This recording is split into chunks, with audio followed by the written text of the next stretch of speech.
Oh my goodness.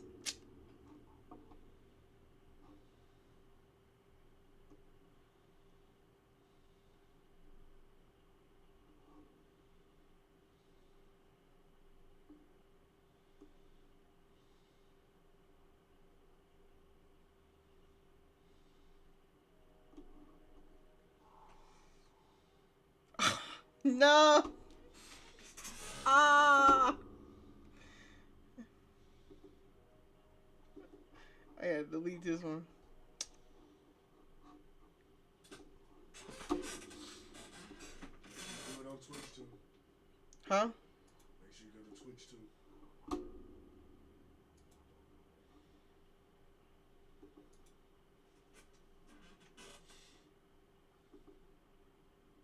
Oh, never mind. We good. Never mind. No, just do it on Twitch. What you Do it talking on about? Twitch. What are you talking about? Delete the stream. You gotta go delete the stream on Twitch.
How you do it?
How you get to it? What? How you get to the like recent streams? Or I have to wait till my stream is over and then do it. You gotta go to content. You gotta go to content. Then what? Collections? Video production.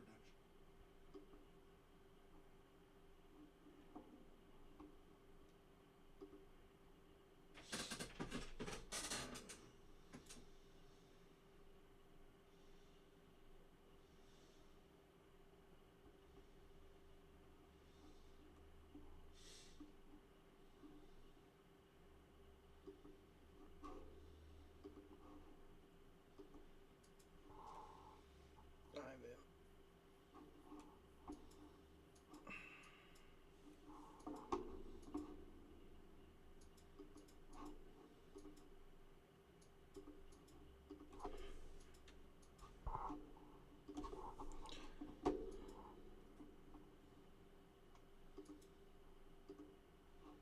His server.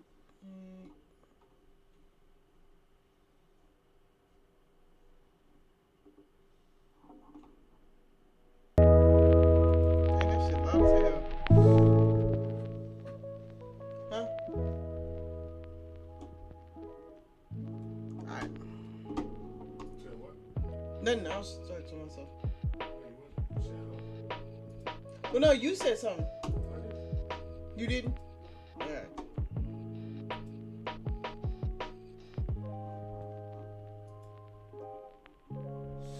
Turn it down.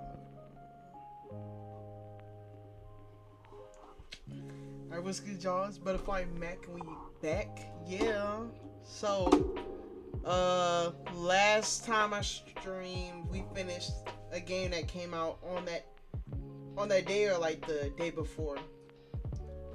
So we finished that game. Took us 3 hours. Cool, smooth game. It was fun. I'll tell you what. So now we finna spin again and see what game we get from my collection. Let's see. Come on, give me a good one.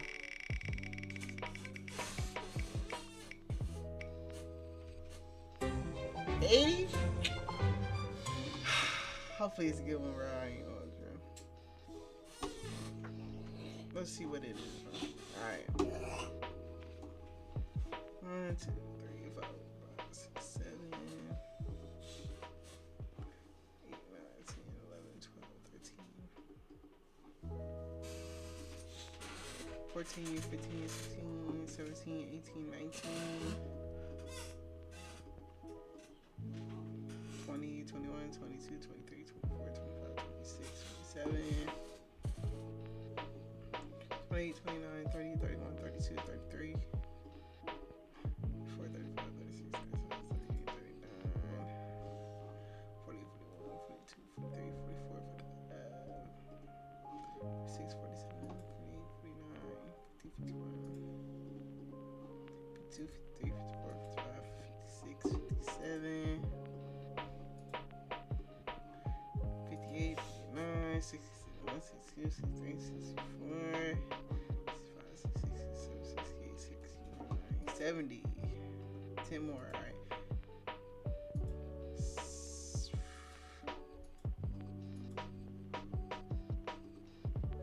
I forgot how. Okay, I think this is 70.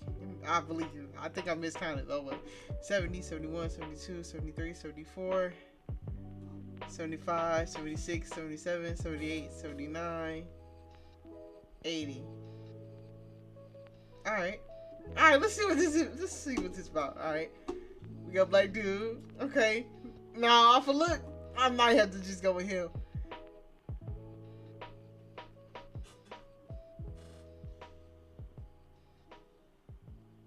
Okay. Ooh. Or I might go elf. It's between those two. I'm gonna be honest with you.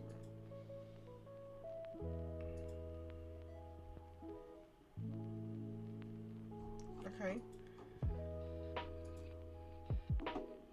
After a lightning strike, you teleported to a fantasy world, knights, elves, fairies, and evil queens. And turns out you look just like the evil queen, the one killed 3 years ago prior. Okay. I'm nice. Okay, we gonna try it. Cause last time, I'm not a fan of the fantasy ones. Cause they fucked me over. I'm not finna hold you. Last time we did one. Is it customizable? Can we customize a character? I think we can. Character art, okay. I think we can.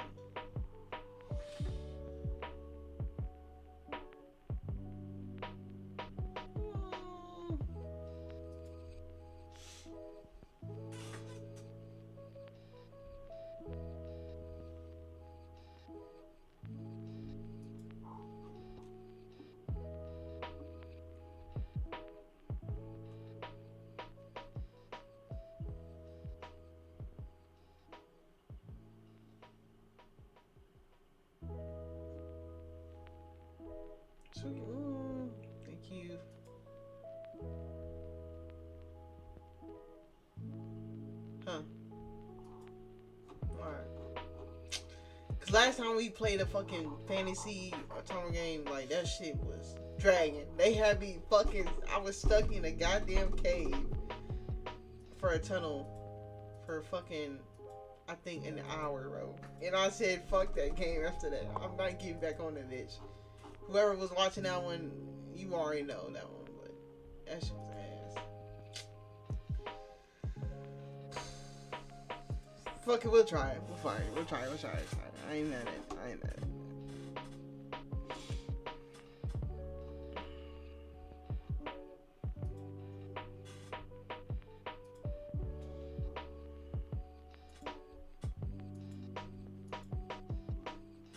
Oh, that's full again.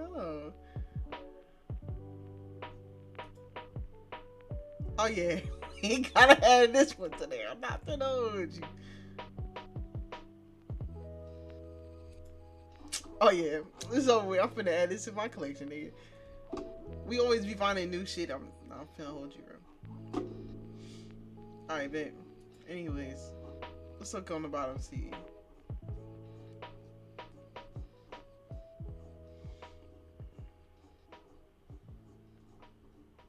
Like, bro, there's so many good games on here, bro. Like, it don't make no sense, bro.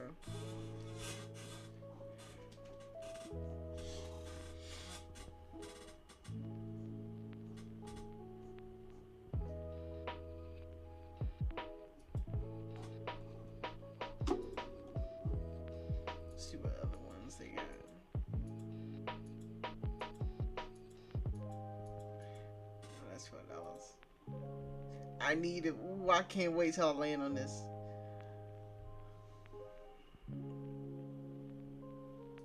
What's this?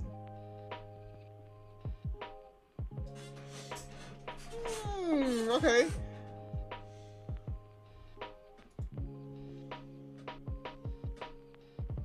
Might have to. It's gonna be better. Graduate. Okay. Surrounded by pixies, villains.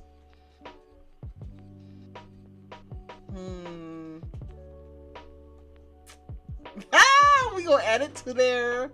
Let me add it. I like the recommendations popping up.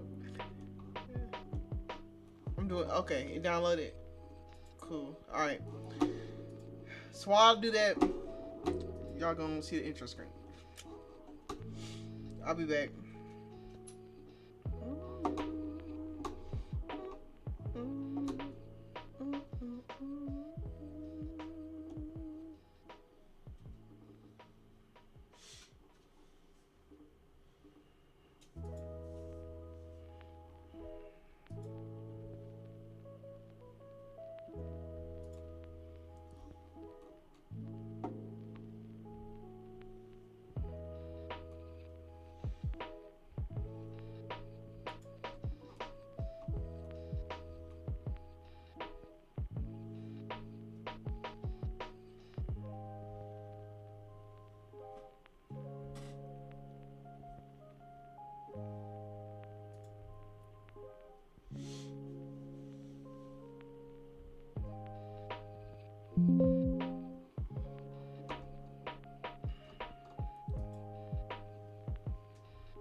There we go.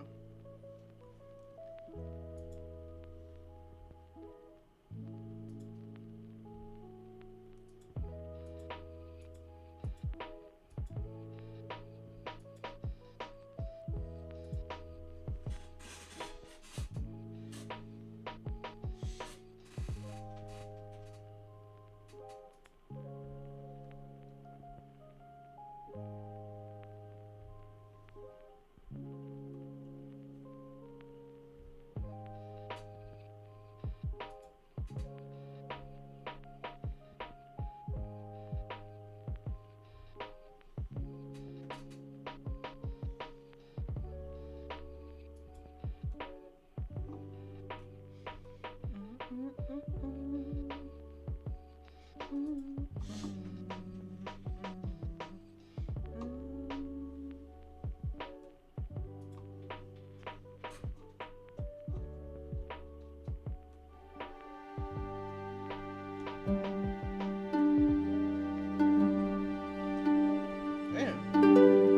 And that shit loud as hell. We'll do it right there. And let's turn off our music.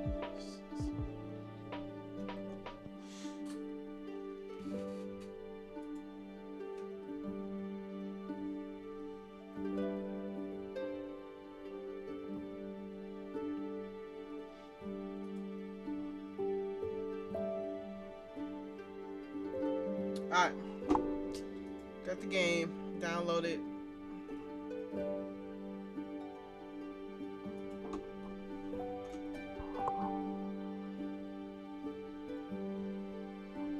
Dang, can we customize though? Don't make me bad though. Like, we can't customize. How is it all tabs?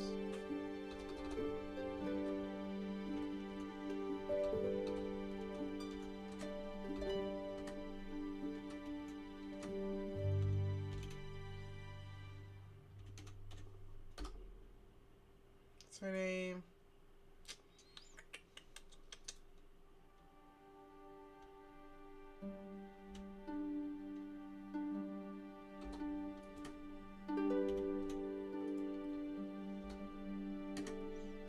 Do what's the last name?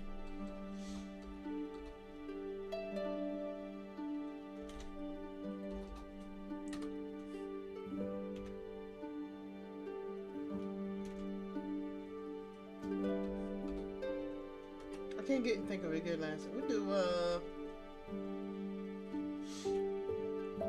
Rico.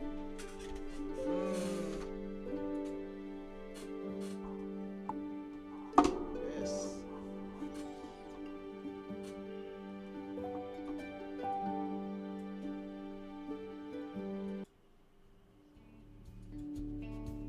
Alright, I guess we white girl for today. Headed home. My best friend Sophie walks me. Hold on. Alright. My best friend Sophie walks with me as I leave the office. I bet you wish you brought an umbrella. It's not too far from the bus stop. Hey, before you go, I want to see the princess in the mask tomorrow. Want to come with me? Fantasy isn't really my thing, but if you want to, don't be like that. It'll be fun. Okay. She leaves and I head for the bus stop.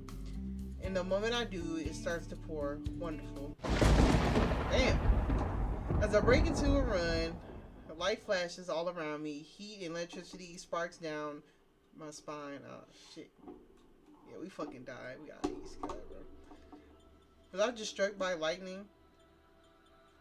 An unnatural noise and swirling colors overwhelm me. For a second, I feel like I'm floating then. Suddenly, I can see again. But where am I? This definitely isn't Chicago. Did I wander into a Renaissance fair? People are dressed like stereotypical peasants, and they're edging away from me, eyes suspicious. Not much of a warm welcome. Clear path, you. Oh, clear path, you there. Stay where you are. I hear a shout from behind me and turn to see who's there. There's a man on a horseback, his armor glistening in the sunlight and a bandana fluttering in the breeze. I feel a surge of relief. Finally, someone who looks like he can help. Excuse me, could you be quiet? His tone is blunt. I guess I was wrong about the helping part. From atop his horse, a knight looks me over with unfriendly eyes. He definitely is trying to intimidate me. I think he likes me even less than those peasants do, but he's not afraid of me. By my authority as a knight of this domain, I'm placing you under arrest. Cooperate and you will not be harmed. What kind of line is that? Why should I listen to you? His hand falls to the hilt of his sword. If you press me, another voice interrupts him. Why not let me handle this? Another man steps forward, giving the knight a fine pat on his leg as he passes. He picks up a flower growing between the cobblestone, bringing it to his face. No, not a man, an elf. No way. I just got struck by lightning. I'm probably unconscious, being rushed to the hospital. The elf clears his throat. What my esteemed colleague August is trying to say, Isul, there's no need for you to. The elf is trying to keep talking, pretending not to hear it as he smooths back his beautiful hair. You have two choices. He extends one hand towards me, smiling. You can come with us of your own free will, which in case you will calmly be escorted to the castle. August drops down out of his saddle, cutting Isul off. Or you can resist and we'll take you to the castle with force. His eyes are fierce, daring me to question him. But I won't back down. I'm not going anywhere until you tell me what's going on. Very well then. Instead of answering me, he scoops me into his arms. What are you? There's no time for diplomacy, nor the inclination, apparently. August dumps me on his horse saddle. He barely had to make an effort at all. He has some serious muscle. The horse glances back at me in narrowing eyes. Even the horse is trying to intimidate me. Could you be a little more polite, you know? Be grateful that I did not clap you in irons. No thanks. I still think I should have handled it. That's because you always believe that you can do better. No, I know I can do better. They clearly don't get along. I hang tightly onto the saddle as August leads Windsor through the streets. There's no way I'll be able to make a break for it. When we round the corner, all thoughts of escape are driven out of my mind. Is that a castle? Yes. Congratulations on your keen powers of observation. He makes a show of applauding. This guy really starting to get on my nerves. He's lucky he's so pretty. It's impressive. Impressive is an understatement. This castle has withstood countless attacks, as you are well aware of. You only say countless because it includes you. Surely I could give a better estimate. Never mind. He shoots at Elf a dirty look and stops talking, leaving me confused. As you are well aware. What does that even mean? Only catch a glimpse of the inside before they lead down the twisted stairs to a dungeon. Aw, they finna lock her up. She didn't even do nothing. Isul steps forward and opens the door to the cell with mocking politeness. Please make yourself comfortable. Do you treat all your guests like this? Only the extra special ones. These are our luxury accommodations. He chuckles menacingly. Of course, if you do not want to walk in, August has improved his aim. He can simply toss you in the corner. August nods and I realize Isul is not joking. Tensely, I enter the cell and Isul locks. He a bitch. I don't like him either. I'm not finna hold you. Isul locks the door behind me, twirling the key ring around one finger. Wait here and play no tricks. We will be back for you eventually. So wasting time. My lord will want to hear our report. Yes, of course. The voices recede up the stairway, leaving me alone. After a few hours stuck in my cell, my situation is starting to sink in. No dream would be this boring. Think aloud. I yelp at the unexpected answer. Who's there? This I might get with. A little bit. If you gave him a better hairstyle, like some Zuko type hairstyle, he would have hit. I'm not gonna hold you. A figure emerges from the shadow. As if by magic, he has a sharp, dangerous, almost feral look. But it's his glowing, heterochromatic eyes that are the most striking. How long was he standing there, and why didn't I notice him? Who are you? Why are you here? My name is Ceres. Ceres? Ceres? Ceres. I'll call him Ceres. As for why I'm here, simple curiosity. I cross my arms, letting my irritation show. Yeah, I'm curious too. Do you people always greet visitors by throwing them in dungeons? August and Isu would not take someone into custody without good reason. And what's their reason? Syracuse says nothing, only staring intensely. Well, do you think I'm a threat or something? It's not my place to say, but the witch queen's servant take many forms, both fair and foul.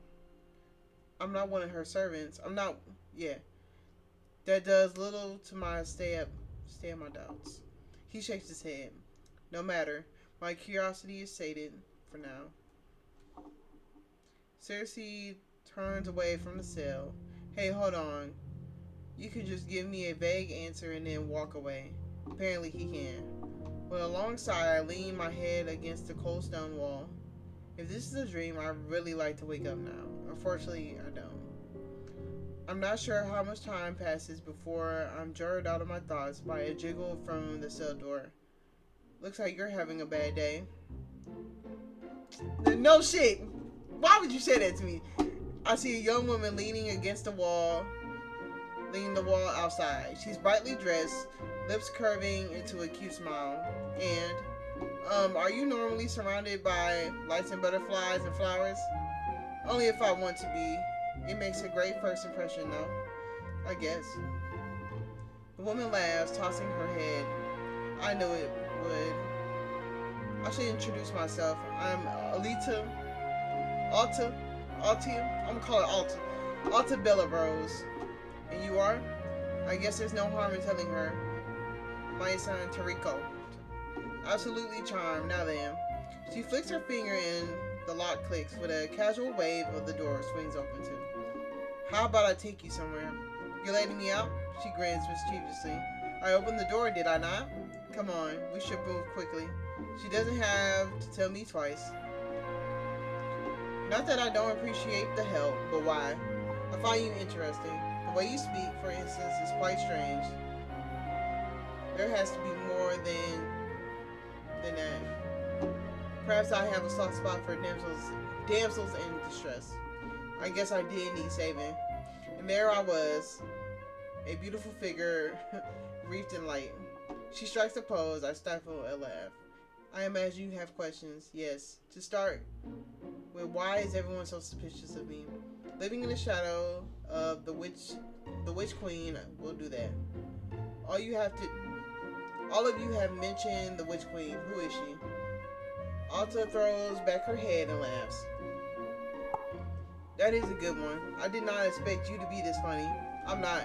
Lady Alta, what are you doing? A man and a woman dressed like a butler and a maid approach us. Does that maid look like Sophie? This can't be real. Solar, Ryland. Ryland? Oh yeah, I'm not tripping. Alright, Ryland. Just the people I wanted to see. Alright, hold on. This music still hella loud. I'll do it right there.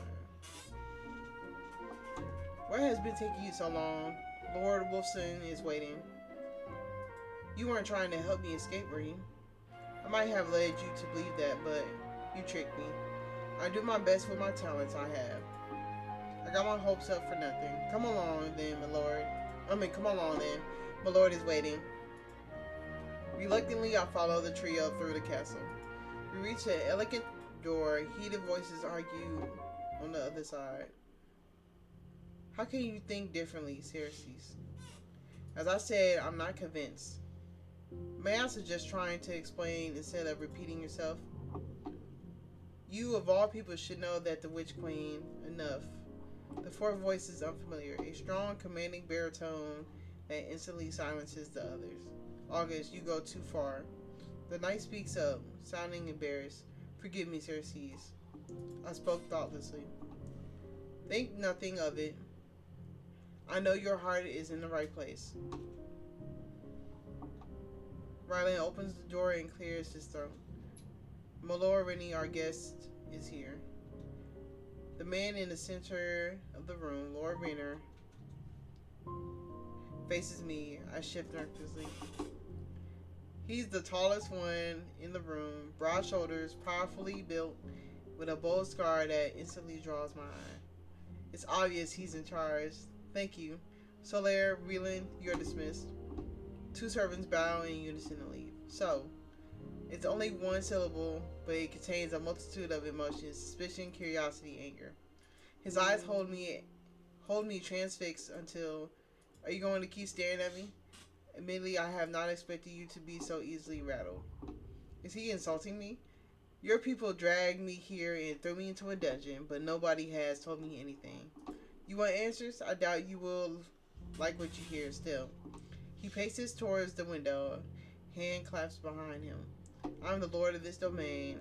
Though the title should have fallen to my elder brother, he was slain along with my mother. I took up the lordship after I avenged him. With the help of my companions, I defeated one of the greatest foes this land has ever known. He turns back to me, his eyes narrow. I defeated you. What? She's playing the fool quite well. The same could be said for you, August. You think I'm the Witch Queen? You know, the joke is not quite as funny as the second time. I'm telling you the truth. Rainer subs at his scar, sighing. I have no way of knowing the truth of your claims, but one thing is for certain: we cannot allow you to roam for free. His eyes beat mine, shrewd and calculating. Either one of my retainers or myself must watch over you until we have determined what your fate shall be. So as a courtesy, I offer you the choice. Who shall it be? Yeah, we'll say it. Fuck it.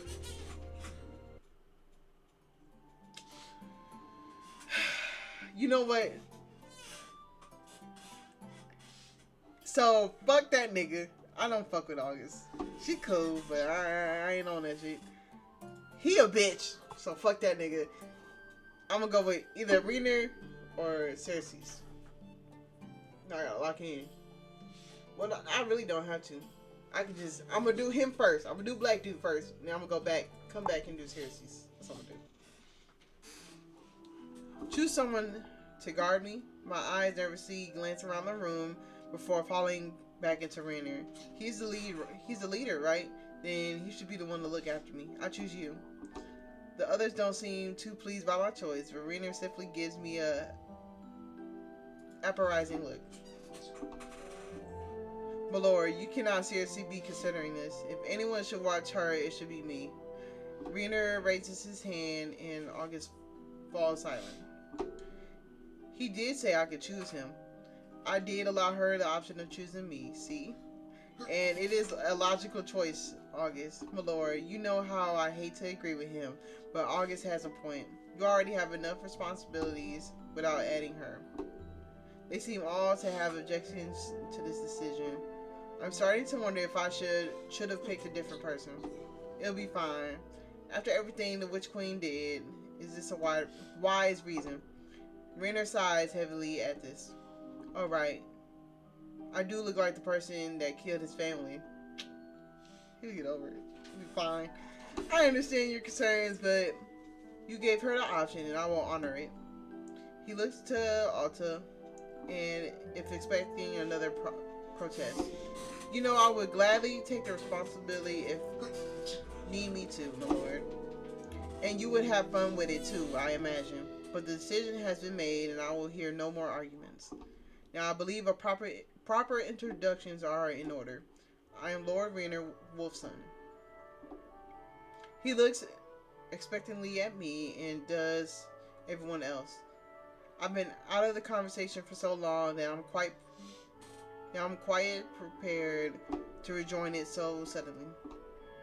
Oh, my name's Mia Santerico. Smooth.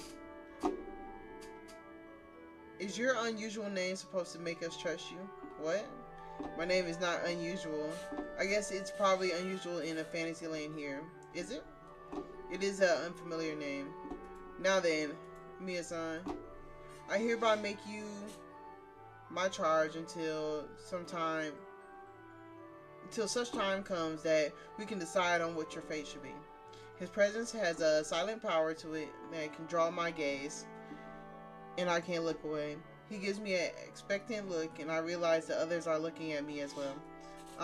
Am I supposed to be saying something in response? Thank you? The looks continue. I'm sorry. I'm not sure how I should address you. Rena looks amused at this, or possibly unimpressed. I still haven't figured out his expressions yet. He opens his mouth to speak, but Alta cuts him off. How do you think you should address him? This is a trap. This is obviously a trap. It can't be this simple, can it? Lord Rainer? Yes. You may address me as Lord Rainer or Lord Wolfson. Now, I believe that this matter has been settled. He looks around the room at his retainers. Dismissed. I hear the door shut as the last retainer leaves, their steps slowly fading into the hallway. No more games. The sudden dip in his voice startles me.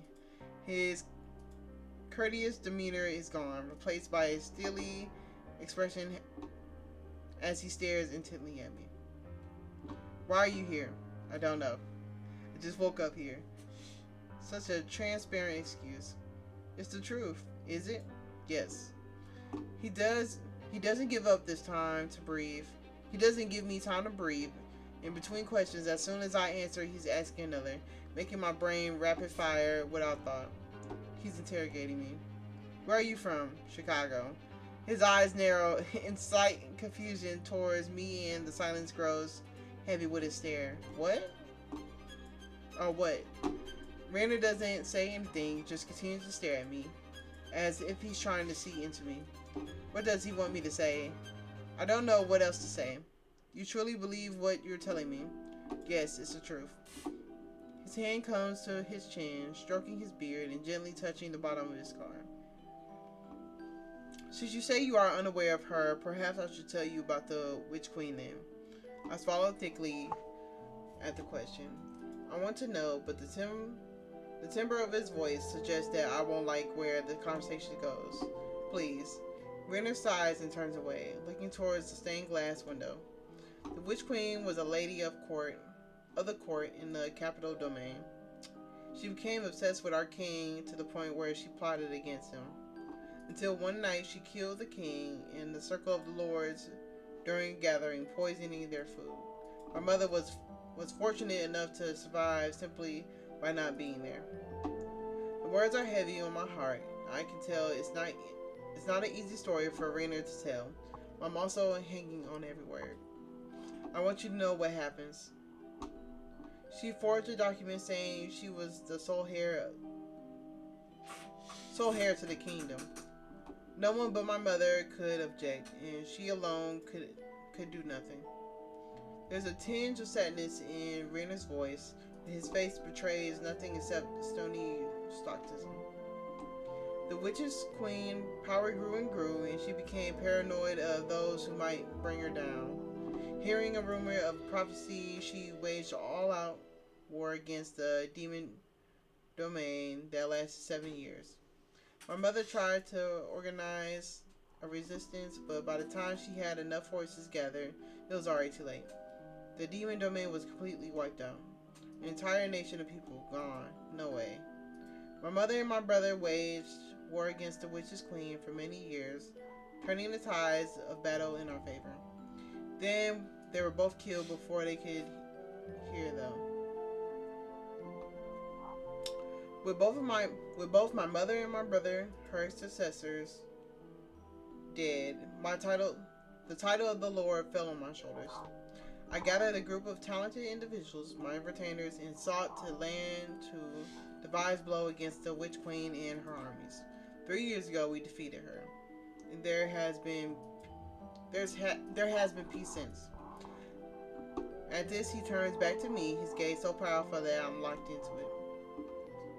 You can imagine our suspicion when you, a woman who looks so similar to the Witch Queen, suddenly appears in the town streets.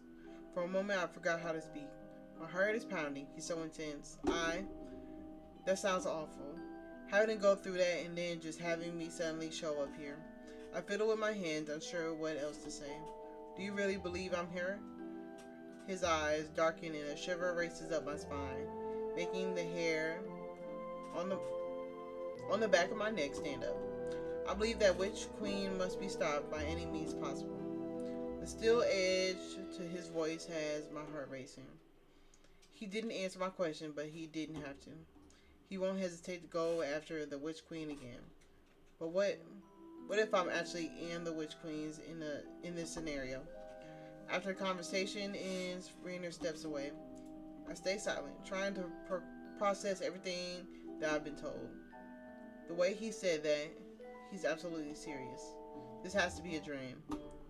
The door opens and then I turn to see the butler and the maid entering the study. You summoned us, Wilson? Yes, I wanted to let you know that Lady Terrico is to be treated as a guest from now on. As a guest? Three turn towards me and Rainer gestures for me to join the conversation. Lady Terrico, this is Sir Ryland Goldheart and Lady Solaire Lightwing. I believe you already met them earlier. Yes, briefly. Was there anything else you required of us, my lord? Yes, I have some business to attend to, so please show Lady Terrico around the castle and then get her settled. Of course, my lord. Wait, what? I turn towards Rainer with confusion. What are you doing then? Rainer gives me a strange look. As a lord, I have many responsibilities that I must take care of. Now, if you would, he gestures to Riley and Solaire. Shall we be off, Lady Terrico? Could these people speak normally just for one conversation? Yeah, let's go. Riley opens the door for me and Solaire catches up to us in a long, easy stride to lead the way. Is Lord Rainer always this busy? Riley glances towards me, looking somewhat hesitant and suspicious all at the same time. Right, I still look like the Witch Queen. As a lord, he has many responsibilities to his people and his domain. Another answer that's not quite an answer. I have a feeling asking any more questions about this will be fruitless. So, tell me about the castle. I've never been in one before. Both Riley and Solaire stop in their tracks to give me a curious look. Truly? Yes. There aren't castles where I'm from. Closest I've been in the castle is someone's Edwarn house? I guess. Solaire makes a noise that sounds almost like a suppressed laugh. What? Ryland smiles and starts to lead me through the castle again. You could say very strange things, Lady Terrico. Now back to the castle tour, yes? This castle was built quite some time ago, and the design of it is both simple and elegant. I hope you are ready for Ryland to wax poetic about the mansion for a while. Ryland shoots Solaire a look. Let us start with a dining hall. That's a ding hall. Let us start with the dining hall, shall we? And finally, these are the castle gardens.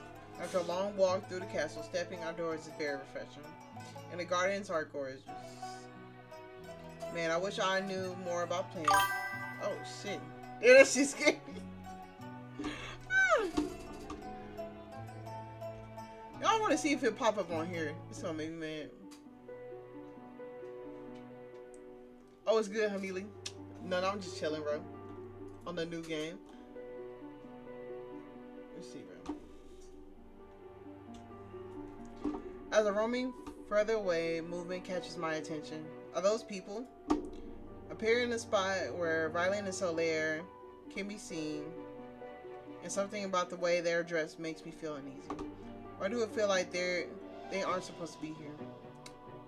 I'm just about to turn around and I head back to Ryland and Solaire when one of the strangers spots me. You.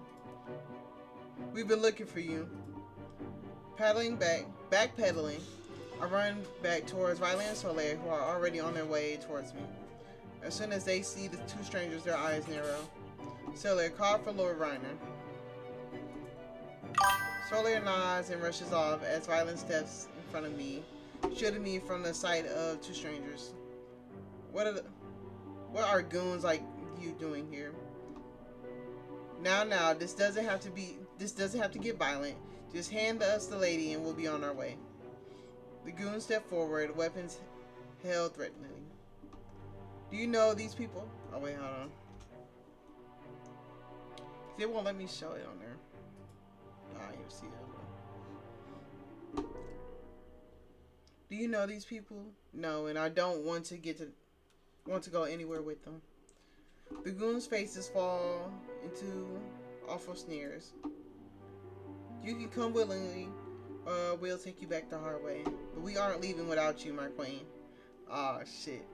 Riley glances over his shoulder back to me. Run. The sudden order freezes me in place for a moment. I watch as Raylan jumps towards the goons, clearly attempting to distract them. It only takes one to overpower him, though. Another goon sets her sights on me. Oh crap. Scrambling and backpedaling, I try to put as much distance between us as I can. Try being the word as my foot catches something on the ground and I stumble and fall. Gotcha now. A hand locks. Let me see that. I just play these type. I'm not gonna hold you. Now I do sometimes do horror ones, like horror / thrillers, because we did one on the channel last time. But other than that, I stick with like romantic shit. I'm not gonna hold you. Hands lock around my ankle and starts pulling. And I also have been getting to the Tomodachi Life. I streamed that on TikTok. That shit fun as hell. I might stream it on here later. I try to struggle, but stop when a bolt whistle through the air lodges in the ground near the goon's foot. Renner stands there, tall and imposing, with fury in his eyes and a crossbow in his hand. Unhand her. There, go ahead and save. I'll put it on this one.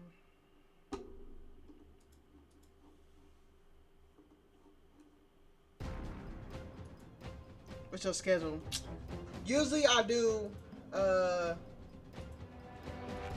Monday and Wednesday. Monday and Wednesday, that's my usual time I stream on those days. Now the time wise, I really ain't got no time. But I say like it's either I'll stream at like noon or like 1, or I'll stream like later in the day, like 5, 6, or 7, right on time. I'm not found you. Try shit.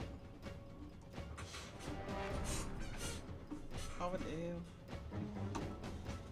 Alright.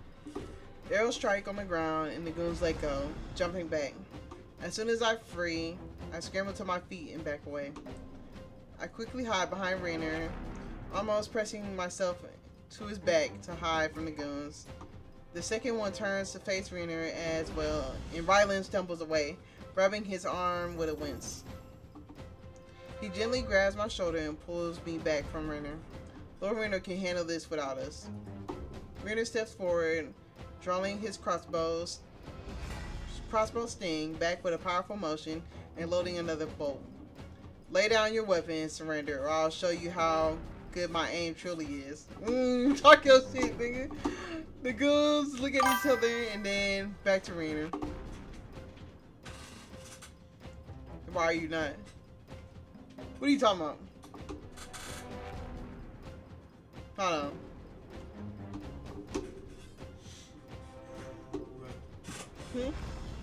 He said, why are you not? I'm confused. Like, are we not leaving without her? The goon that grabbed me swings at Rainer with her hammer, but the very moment she begins to move,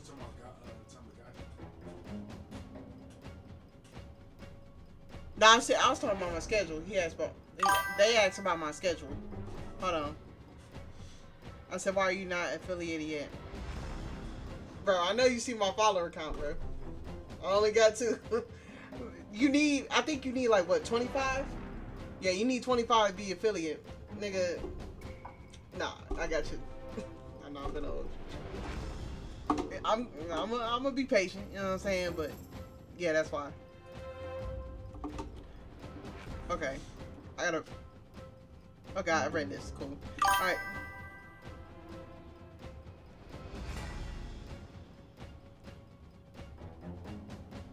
Oh, that means you wanna...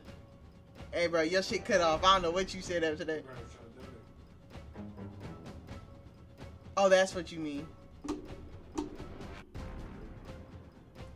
His crossbows fire, and this time the arrow strikes the goon in the knee, sending her toppling on the ground. The second goon swings with their bow, and Rainer knocks aside with a crossbow. While the goon is off balance, Rainer grabs them around the shoulders and hurls them to the ground.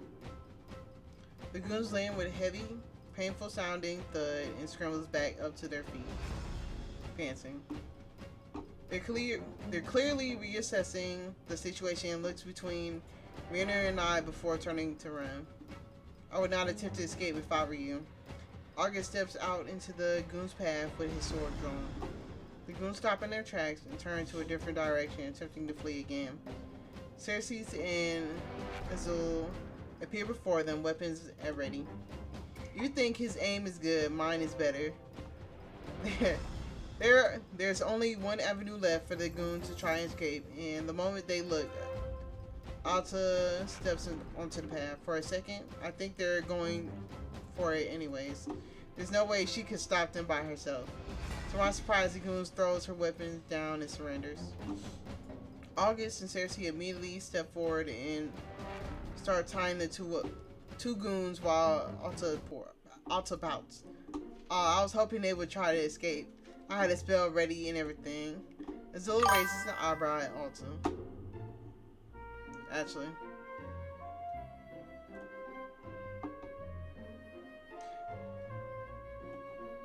Last time you cast a spell in the garden, it took most of an entire year to regrow everything. Yes, but she holds her staff closer and looks more mournfully at the non-restrained goons. Azul lets out a very soft chuckle and shakes his head. I look over at Rainier, putting away his crossbow at a heavy sigh. Escort these two to the dungeons, please. August and Xerxes pull the goons by their feet. Gladly, my lord.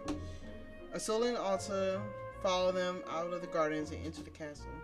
As I watch them go, I feel a light touch on my shoulder, and I see Solaire standing with me and Rylan. To getting affiliate and start earning in a week. Oh yeah, I know what you want.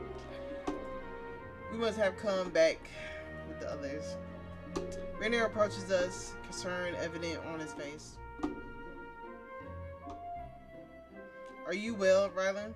He places his hand gently on Rylan's arm, where Rylan has been gingerly rubbing early. It's nothing, my lord, but thank you. At the moment, Rainier takes his hand away and nods towards Rylan and Solaire. Thank you, both of you. Get some rest. I'll take things from here. The two give Rainier polite bows and head back to the castle, leaving me alone in the garden with Rainier. He saved my life. Rainier looks at me, a stony expression on his face. Does he think that I called him here? Who are those guys, anyways? You don't know? Should I? Rainier shakes his head softly. I suppose it doesn't matter for now. He sighs heavily and his shoulders noticeably relaxing. Come with us. To my surprise, he guides me gently back to the castle with his hand on the small of my back. The room he leads me to is a bedroom, and a nice looking one at that. This guest room will be yours during your stay here. He pauses for a moment, looking at me with concern. Are you alright? It's only when he asks me that I notice how badly I'm shaking and how my palms feel like they're burning. I turn my hands over to see my palms are badly scraped from the fall earlier. Well, this dream is getting pretty intense. This feels like a real injury. Are you hurt? It's just a scrape. It does sting like hell, though. He steps closer to me and cradles my hand in his. His hands are so big and warm. The warmth feels pleasant but unnatural, spreading through my hand to my palms. It soothes the burning sting, and then the scrapes fade away entirely in a soft amber glow. What? Did he just magic away my cuts? What? I look up at Rainer in surprise, still trying to believe what I just saw happen. I mean, I guess it's a dream. You are surprised that I could heal you? Of course I am. I didn't know you could do that. You you don't know? He looks surprised too. Maybe he's finally starting to believe in me. No, I don't. All of a sudden, something flashes in Rainer's eyes and his hands fall away from mine, a rush of cold air replacing the warmth. You must be tired after everything. Rest. There will be a guard posted outside during the night to watch over you. To watch over me, or make sure I don't leave. With that, Rainer turns with a swish of his cape and walks out of the room. I look down at my palms, feeling the perfectly healed skin and recalling the warmth of Rainer's hands. What kind of dream is this? I fall into the bed with a sigh. The events of the day catch up with me. Let's see, I was struck by lightning, I think. Then I woke up in some strange town, got thrown into a dungeon by a nightly McHothead, and accused of being an evil witch. Oh, and some goons try to kidnap me. I roll over and press my face to the pillows. At least Rainer seems nice. Well, he is when I'm not suspecting me. Not when he's not suspecting me of being the Witch Queen's person. Exhaustion floods through my body, and my eyelids become too heavy to keep open. Maybe if I fall asleep here, I'll wake up from this dream. In moments I sleep. I wake up to the sound of silence, which is something I never experienced before in my life. Did the world end while I was asleep or what? There's a soft sound of someone moving around near my bed. Who's there? My eyes shoot open to a familiar face. Sophie? It's a tired mumble, but she hears it and turns towards me with a look of surprise. Ah, Lady Terrico, you're awake. Wait, what? That's when I notice I'm still in the guest room in the castle from the day before. It's not Sophie, that's Solaire. And here I thought the dream was over. Sorry, I thought you were someone else. It's quite alright, you had a lot happen to you yesterday. I hope I did not disturb your rest. Oh, it's fine. Sitting up, I notice a set of folded clothes laid out on a nearby table. And those are new clothes from Lord Rainer. For Rainer? Thank you. Do you require assistance change or should I wait outside? I get out of bed and begin inspecting the new clothes, slightly bogged by all the unfamiliar clamps. I might need your help, yeah. Try not to feel embarrassed about taking my clothes off in front of Solaire. Just pretending she's Sophie. You changed in front of her before. Solaire watches with interest as I shed my old clothes, collecting them and inspecting the design, and she sets them on the aside. I've never seen clothing like this before. She helps me into my new outfit, showing me how to adjust all the different clasps and garments. Thank you. It fits nicely, but it's still a strange feeling compared to what I'm used to. I stare mournfully at the folded pair of jeans. Alright, Miss Zippers. Now what? Breakfast. You must be hungry after yesterday. The mention of food draws my attention to the black hole slowly forming in my stomach. It's been a while since you had anything to eat. An easy fix. Just follow me. Sora leads me to the dining hall and everyone else is already there. Everyone except Rainer. I wonder why he's not there. I'm ushered to my seat and served breakfast. It's a simple meal that I try to eat, but I can't stop thinking about him. Why isn't he here? Healing me didn't do anything to him, did it? After last night, I was ready to see him first thing in the morning. Why is Lord Rainer not here? I imagine he is in his study at the very moment, practicing as usual. She did not need to know that. Practicing what? Azul doesn't bother to respond, and August goes back to his meal with a scowl. I try to eat a little more, but I can't stop thinking about Rainer.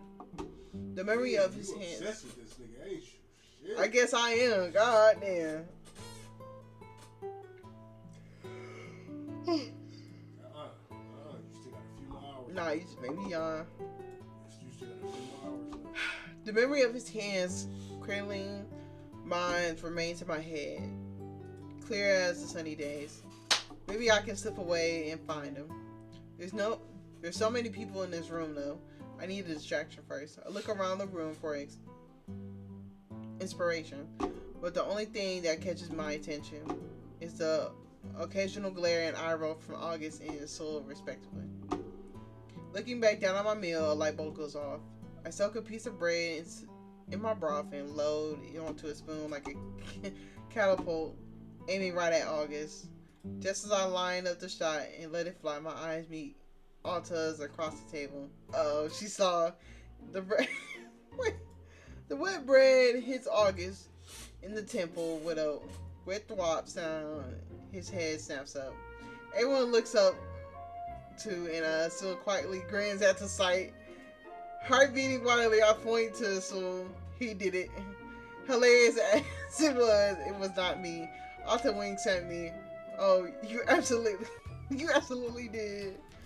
Not that August needs any more encouragement. He already entirely with his own food. Alta gives me a sly grin and paints a piece of cheese off of Salah's forehead, drawing the whole group into a food fight. In the chaos, I slip away. Well, that went better than expected. Now I just have to remember which way it was so Rainer studied. Turning a corner doesn't help give me much a sense of direction. If only the hallways didn't look all the same. As I turn another corner, soft music echoes through the halls. Is that a piano? Following the sound with great curiosity, I eventually find the source of sound. We're in a study. Oh, this nigga practicing the piano? Type shit. Quietly, I slip into the room. I don't like his fit. I'm not finna hold you. He could have came better. Rainer sits at the piano, facing away from me. That's him playing? Wait. Didn't the others say he was practicing? The melody comes from the piano. It's hauntingly beautiful. This is just practice for him? He must be very skilled. I watch, enraptured as his hands move gracefully along the keys. His figure is dappled in the colorful sunlight pouring through the stained glass windows. I can't do anything but listen as he weaves together notes into a sombre melody. As the last note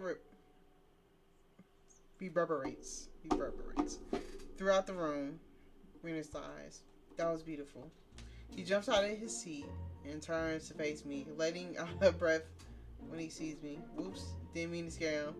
Lady Terco, I did not notice you come in. Did Solar not take you to the dining hall for breakfast? I smiled, and moored at his attempts to play it cool as if I had installed him so easily. She did, but when I realized you weren't there, I decided to slip away when no one was looking. Rainer gives me a curious look. I have a hard time believing you were able to leave a room fully of my returners without them noticing. I try not to look smug as I think about my diversion I pulled off. What did you do? He looks so concerned all of a sudden. Alright, I still look like the witch queen. Feeling a little sheepish, I explain. I may have hit August in the face with a wet bread and placed the blame on Isla. It was funny at the time, but now I'm worried that Rainer won't find it amusing as I did. To my surprise and relief, Rainer's face lights up and his head rears back with laughter. I can't help but laugh a little too, happy that I'm not in trouble. Brilliant tactics, Lady Terco. He looks so handsome when he's smiling like this, like even more than usual. The thoughts immediately heat the back of my cheeks. Oh, don't blush. Thank you, Rainer. As soon as the words leave my mouth, I heard my mistake. Sorry, I meant Lord Rainer. Rainer clears his throat awkwardly. An honest mistake. Despite his reassurance, the awkwardness is here to stay. You killed the moment. Nice going. Anyways, you're missing breakfast. Then I suppose we should make our way down to the dining hall. I am also curious to see how much destruction has been wrought here. He smiles and then leads me out of the room. I still feel some awkwardness as we walk back. I really am sorry. I didn't mean to forget your title. As I said, an honest mistake. You did not attend anything by it, so I do not see any reason to fuss. He gives me a soft smile and immediately puts me back at ease. And do not fret, I will not tell August of your treason. He's even kind of charming. I blushed. I'm sure I blushed all the way back to the dining hall. Oh, would you? Would you look at who arrived? Alta sounds very nonchalant about our arrival, despite the fact the dining hall now looks like a tornado swept through. Though from the way Alton Sergis, what did I say his name was? Sergis, whatever. Glare at Alta, and I wonder. I see you were all having fun without me. Shall we clean this up then? Okay. Yeah, we'll see.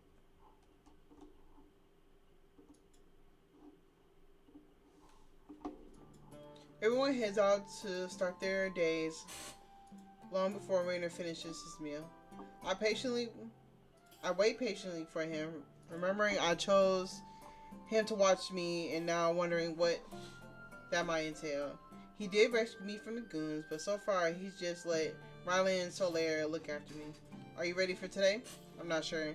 What am I getting ready for? You're going to accompany me as I attend to my regular duties. I get to see what Renner does every day. Okay, so what's first? First, I make my daily rounds. Renner gestures me to follow him out in the dining hall and into the kitchen. That's right next door. Stepping into the kitchen feels like I'm stepping backwards in time. The castle is already old, but this is something else. Riley and Solaire are both working inside, already preparing what looks like the castle's next meal. Are those wood stoves? It must take ages to get anything done in here. How is everything going today? Very good, my lord. Unlike the interactions I've seen between them before, Riley and Solaire don't stop their work to address Rainer, instead talking as they work. No problems. None so far, my lord. Rainer nods. Let me know if there's anything you need. Of course, my lord. With that, Rainer leaves the kitchen and starts heading to our destination. That's it? Unless they require assistance, then yes. Our next stop is the training grounds where we find August and Sol. I'm not surprised to see them training separately. August with his sword and Sol with his bow. August stops when we arrive, glancing at me before looking back to Rainer. My lord, is something the matter? Not at all, just making my usual rounds. I see. My apologies, I did not expect you to have company. I can hardly watch over Lady Terrico if she's out of sight, can I? And after last night, I think it would be best if she stayed close. Of course. The conversation dies for a moment, then both August and Rainer turn to watch Sol do some target practice. Are you going to watch, my lord, or are you going to join me? Rainer lets out a laugh. Tempting, but I think I'll pass today. I would feel most regretful if you made me look bad. Sol chuckles and August grumbles very quietly, looking somewhat envious of the playful banter. You are free to believe what you wish, I suppose. That earns another laugh, and Rainer claps August on the shoulder. I should continue on my way now. You two should consider actually training together more often. You will both learn something. Perhaps. Truthfully, I just want to keep on guard after last night. Understandable. Rainer bids farewell to both August and Sol, and I give a slight bow of my head towards him. To my surprise, August gives me a slight nod in return. As we leave, I can't help but think that Rainer really cares for all his retainers. I thought he would treat everyone more businesslike, but Rainer treats his retainers like friends and family. After the training grounds, Rainer leads me back inside to the library. Cersei and Alta are sharing a table, but that's about it. Cersei has a lone book in his hand, while Alta half of the table is covered in a disaster of tombs, most open. I see you are performing your morning grounds again, Rainer. Did she just forget to use the title? Indeed. And he didn't even mind it. Should I be concerned about the amount of books you have out? We're doing research. Cersei briefly looks up from his book. Lord Rainer, Lord Wiener. No. You just said. No, I didn't. Rainer. Rainer. Wiener. You get on there. Stop yarning. Okay. I'm not expecting him to address me, and I'm especially not ready for the way he says it. Greeting us together like that makes it sound like we're an item. The blush rises to my cheek, but Rena doesn't seem to notice. Cersei's. What sort of research? Combing through the old text and hoping to find something new. So far, it has been very fruitful. What are you looking for? Anything that might give us some context about you being here. Some information, only connections in hindsight. Though it is doubtful we will find anything, no harm is being optimistic. Cersei lets out a soft huff, more amused than expected. Alright, we get to finish. I'll leave you to your research, then I will have someone drop by later with refreshments. As we step back into the hallway, I can't help but speak my thoughts. I have to be honest, I was expecting something different. What do you mean? You really care about them, don't you? Your retainers, I mean. Renner gives a slightly suspicious look. Should I not? No, it's not that. I wasn't expecting it. I see. So, one thing is down. How many more to go? How many more of what? How many more responsibilities do you have? Renner reaches up and strokes his beard in thought. I have over a dozen more duties to attend to. That doesn't sound too bad. Before lunch. Never mind, that sounds awful. We stop by the kitchen on the way to Renner's next chore, sending tea to the library. He really does go out of his way to help people. Before Renner came across a capable man with a powerful air of him. Now I know he has a kind and caring side. The next place Renner takes me is to the gardens, though I'm not sure why. The garden? What sort of business do you have out here? Renner only smiles and offers me his hand. Since your last tour of the gardens was interrupted, I decided this would be one of my duties today. I wasn't expecting this. Intuitively, I take his hand, letting him guide me around the gardens. Fortunately, I don't know much about the plants. I could teach you if you wish.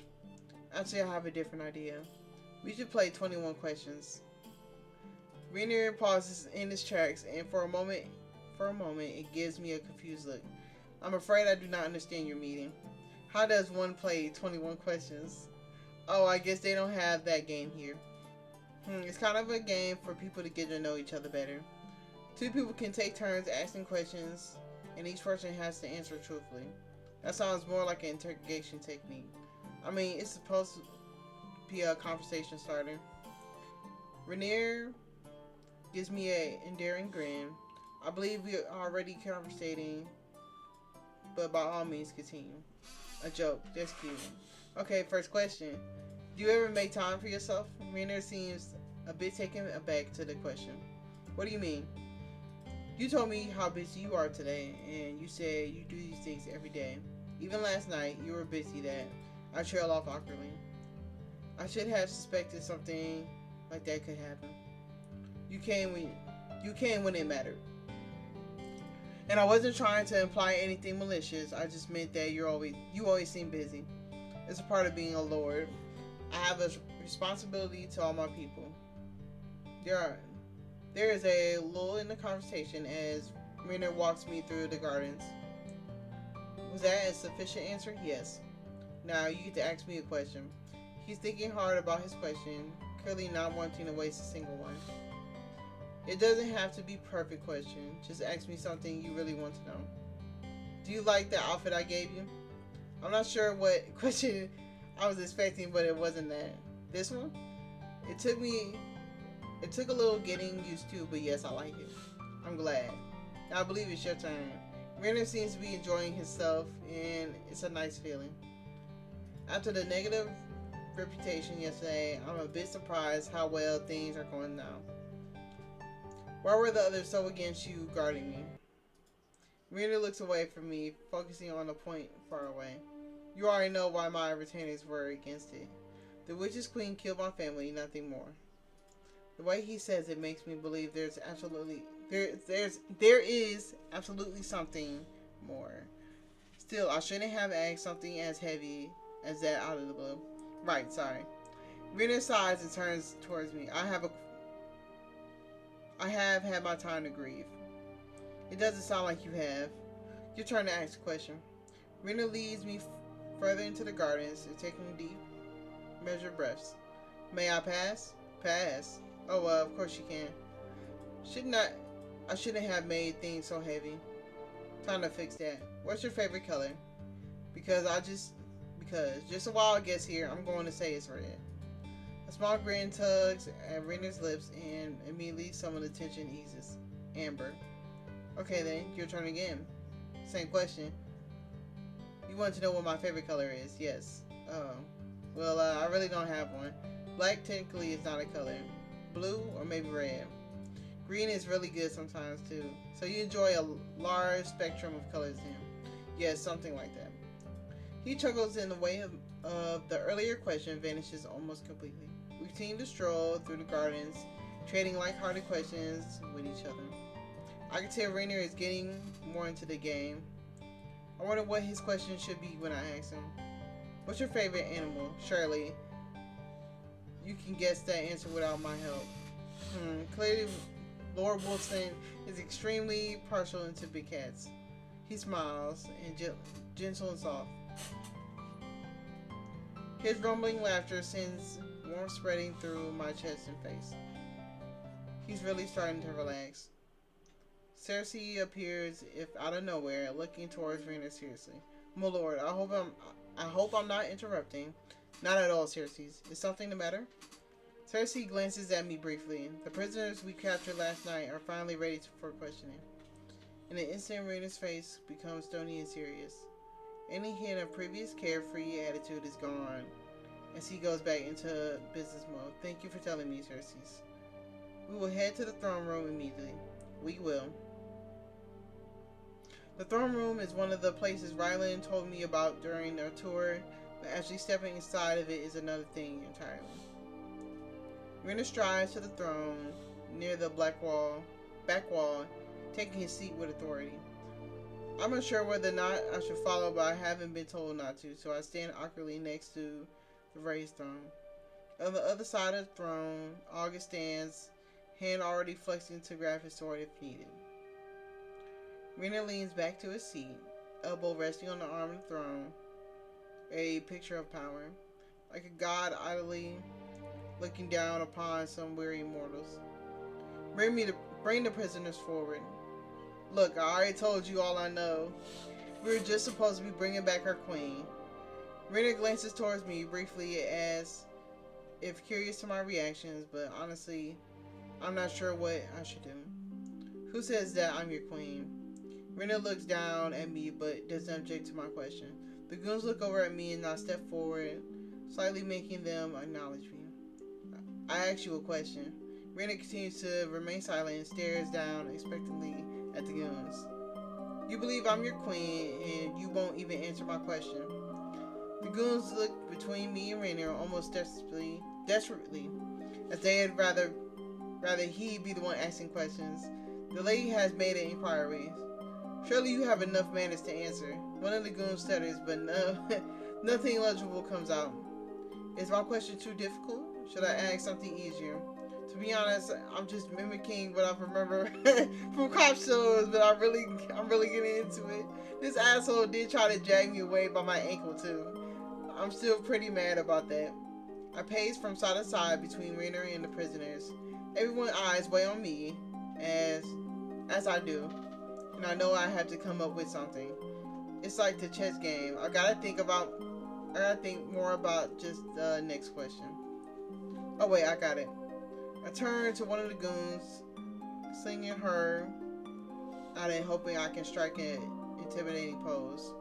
Rena opposing figure behind me is probably helping a lot. Do you have a name? The goon looks surprised and confused, even though she's still shaking it like a leaf. You want to know my name? No, I want to know if you have one. It's an easy yes or no answer. Since you were having trouble with more difficult questions, I'll ask again. Do you have a name? Yes. I see. See? Easy, right? The goon looks up at me, unsure if she's actually supposed to answer. Yes? Would you like... Would you look at that? She can learn. Right, I forgot. I'm not the only one in the room. Should I be letting them ask questions too? Well, I look back at Rainer, unsure, but he simply nods, gesturing for me to continue. Stealing myself, I turn back to the goon. Now tell me this. The person who sent you here, do they have a name? In the corner of my eye, the second goon shakes her head, trying to get the first one not to talk. But everyone is focused on the first one. And she can't take the pressure. Yes. What is it? General Magnus Vestgard. It's not a name I recognize, but clearly the others in the room do, as they all look towards each other with a concern. Renner stands from his throne with a heavy sigh. I suspected this might be the case. The door to the throne room is thrown open, and steps with a figure even more opposing than Renner's. He's the image of the old, battle-hardened general, Magnus Vestgard. Do not be so impotent, Lord Forson, especially not after you have so wrongfully imprisoned my people. Renner's jaw trembles and a spark of amber ignites in his eyes. He keeps his expressions schooled, however. General Vestgard, what do you want? Magnus opens his mouth to speak, but his eyes lock onto me and something in his expression changes. He looks back up at Renner. You want me? I want you to release my people in exchange for my forgiveness. I want you to give me that woman. What? No, nigga, yo niggas try to steal my guests. The fuck is you? Get the fuck out my castle, nigga. Oh, he talking big shit.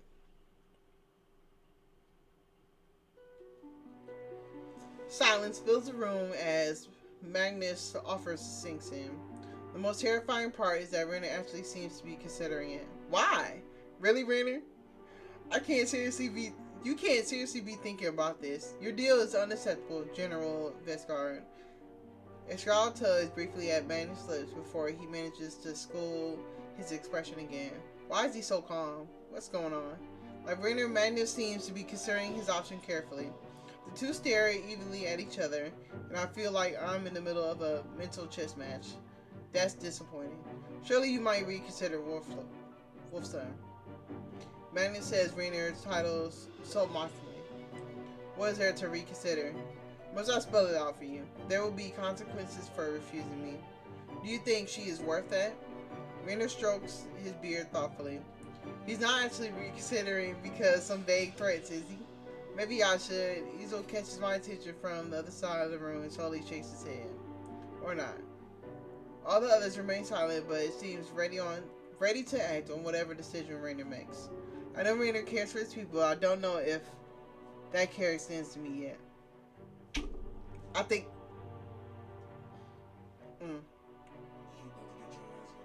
No. If I were to accept your offer, would you come out of it and with far more than I would?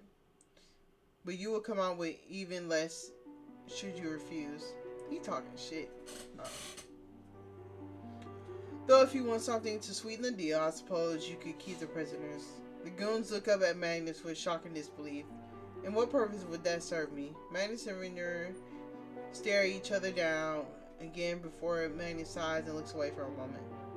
I am beginning to feel like you don't respect my power, Lord Wolfson. Need I remind you of what I have accomplished, of what I can still accomplish? Hand over the woman.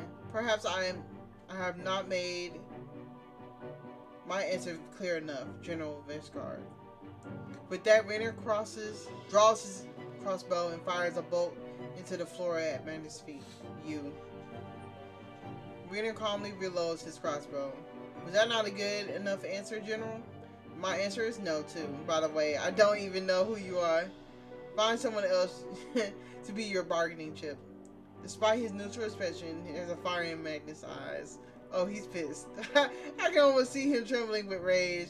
Your actions are a declaration of war. Magnus smiles and something unpleasant crawls up my spine. That's the creepiest smile I ever seen. I hope you are ready for that. I'm prepared. Now leave. And take your soldiers with you. Magnus turns on his heels and storms out of the throne room. Xerxes gives one of the goons a shove forward, and both of them instantly start scrambling after Magnus. Well, that just happened. The energy in the room goes from 0 to 60 in an instant. August, issue, ready the knights. Have patrols and defense perimeters set up. Alta, Xerxes, start preparation for combat. I want everyone to be ready for the next time Magnus shows up. Wait. Are we going to war? Everything happens so fast. I feel like I'm still catching up. I barely notice as the others start to leave. Lady Terrico, come with me. He leads me out of the throne room and I follow him, feeling dazed. That escalated quickly. By the time I process everything, we're already in. We're in Rainer's study. Damn, how did I get there? Thank you for sticking up for me back there. I don't even know who that guy was. Rainer lets out a deep breath and turns towards me. That was General Magnus Vesgard. He served the Witch Queen, and is still loyal to her, despite her defeat at the hands of my retainers and I. And he thinks I'm the Witch Queen too? It seems that way. He is a very dangerous man, Lady Terrico. He looks at me with a severe expression on his face.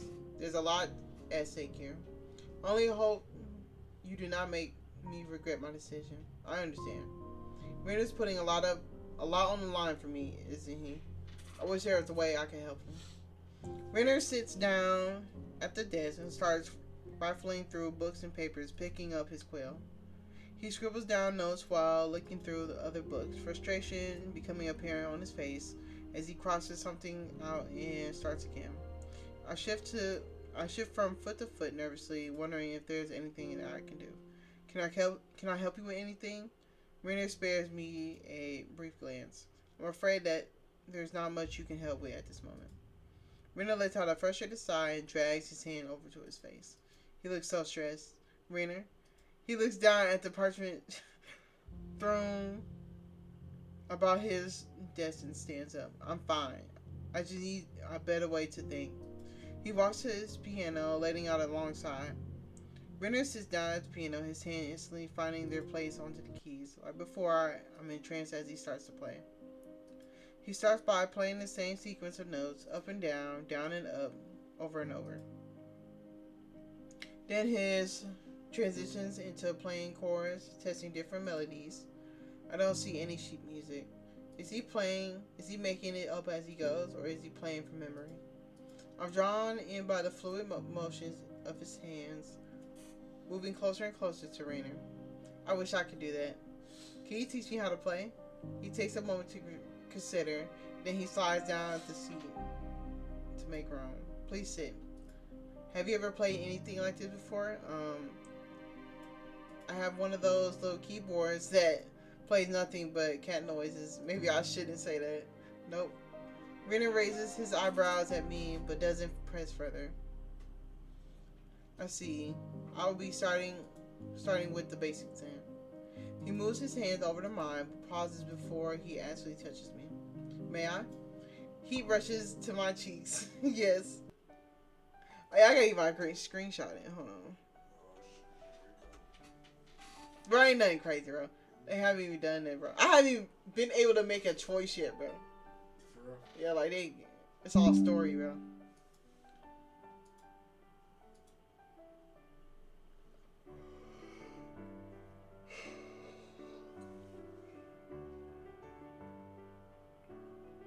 So if I don't get a choice in like, if it's like only one choice that I was able to do in the beginning, if I don't get another choice in this, I'm gonna move to another game. Yeah, for real. Huh? I said, yeah, for real. Yeah, because ain't no choices on here. I'm basically reading the story.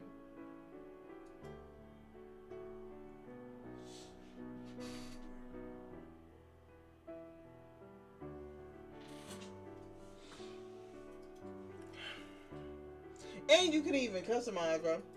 Damn, okay. I was mad about that. You want to start here at the middle C note. Keep your wrist high. Just like before, Rainer's large hands cup mine almost completely. Rainer guides my hands as he shows me the different notes and how to move my fingers along the keys. His touch is so gentle and so warm. He watches my hand as I play, showing me how to stretch for a chord. I watch it as his hands open, stretching to span over the octaves worth of notes. He has long fingers. I flush at the thought, trying to repeat what I've been taught. Oh, this girl, Lord Jesus, she got a lock hand. My hand isn't quite big enough to have the reach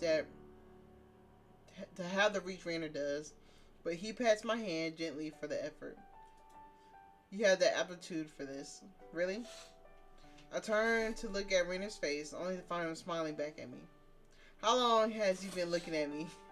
I must be blushing and grinning like an idiot. I look back at my hands, gently covered by Rainer's. He's so warm. He's pressed so close to my side as he teaches me how to play. Perhaps I will have a duet partner soon. If there is any chance my cheeks weren't bright red before, they certainly are now. Flattery. As he's teaching me, he starts to speak under his breath. What is it? Apologies, I have been thinking about battle strategies. Playing piano helps me. Oh, I'm not bothering you, am I? Not at all, Lady Terraco. I need to place my defenses appropriately. Why say approximately? Oh, appropriately. Or else, the castle might end up being vulnerable. I wish I knew more or anything really about battle strategy so I can help. Rainer shows me how to play a chord and then waits for me to play it a few times on my own. Think of a sword and a shield. A shield can block a sword, but only if it's placed into a path of the sword. So you're trying to figure out where Magnus will attack from. In a way, yes. I'm trying to arrange a defense that considers every possibility. I can't imagine thinking like that. If only you could be sure he was going to attack in a certain way. An idea lights up in my brain. Isn't there a way you could bait him? Like, make it look like you have an opening, but actually a trap. Leaving the front undefended to lure him in.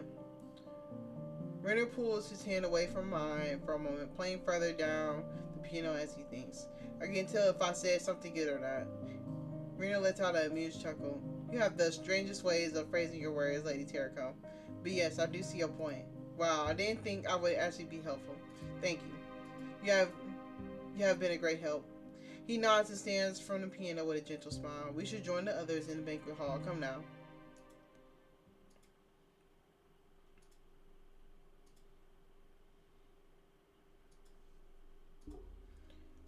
When I enter the dining hall of Rainer, tension hangs in the air. The weight of this impending war looms all over us. I can't help but feel like it's mostly my fault. Not that I can't stop people from thinking I'm the Witch Queen, but still me everyone is fighting. But it's still me everyone is fighting over in the end. No one says anything as Rainer and I sit down. It's completely silent and only makes the tension worse. August spares me a less than thrilled look, but keeps quiet. He already didn't trust me, and now I'm putting his friends in danger. I'm definitely not the most popular person in the room right now. This is the reason I suggest employing a court gesture. Izul shakes his head, hiding his smile. I suppose we can address that again after the fight is finished. You say that like it'll be easy. It'll be difficult, but it is a fight that we have already won before. And last time the Witch Queen was on their side. August's eyes briefly flick towards me. Does he think I'm still the Witch Queen? I guess it's only been a day since I ended up in this weird dream. True. We are stronger than we were last time. Everyone nods in agreement that the mood starts to lighten up a bit. I do have some new spells to introduce to them. Oh shit. Introduce them. You would think this is looking like the Witch Queen thing came with some sort of superpowers, but I guess it'll be down to Alta to spell out their defeat. The room falls silent. Everyone gives me a long, withering stare. The silence stretches until Rainer starts laughing. The general will have to keep his on his vest guard. That's horrible. I can't contain my laughter as the other retainers all groan at Rainer's joke. I thought this was bad enough when it was only Lord Rainer. Despite his complaints, everyone has a visible stare and has visibly started to relax. No offense intended, my lord, but that was dreadful. I suppose if all else fails, your jokes might not be painful enough to use during battle. August presses his hand towards his face. Save me. He's so done with us. I start giggling and the others slowly dissolve into soft chuckles. With the tension gone, everyone's appetite seems to return and the rest of the meal goes by with quiet, easy chatter. I want everyone to rest up well for tomorrow. I will take watch tonight. Rainer nods and walks over to me. Lady Tirko, if I may. He extends his arm towards me and I take a crook up his elbow. Let me escort you back to your quarters tonight. Rainer guides me to the door and no further. Waiting just outside. Thank you. Walking a lady to her room is expected. It is not something I need to be thanked for. No, I mean thank you for everything. For saving me last night and for standing up to Magnus. Even though I look like I trail off, but I don't need to say anymore. You are welcome, but it's the right thing to do. I should also say the hardest part is still to come, of course. There's a drawn out pause. I should bid you a good night, and I'll be on my way then. Rainer, wait. What is it? I look down at the ground, a little sheepish. I don't think I can sleep anytime soon. I doubt I will be sleeping tonight either. If you are willing, perhaps would you like to join me for a walk to clear the mind? I look back at Rainer surprised. I guess I'm not the only one who's nervous, huh? He does look a little more tense than usual now that I'm paying attention. It's hard enough to tell when he's in strategy mode. I like that. I'm not sure I want to be alone tonight right now.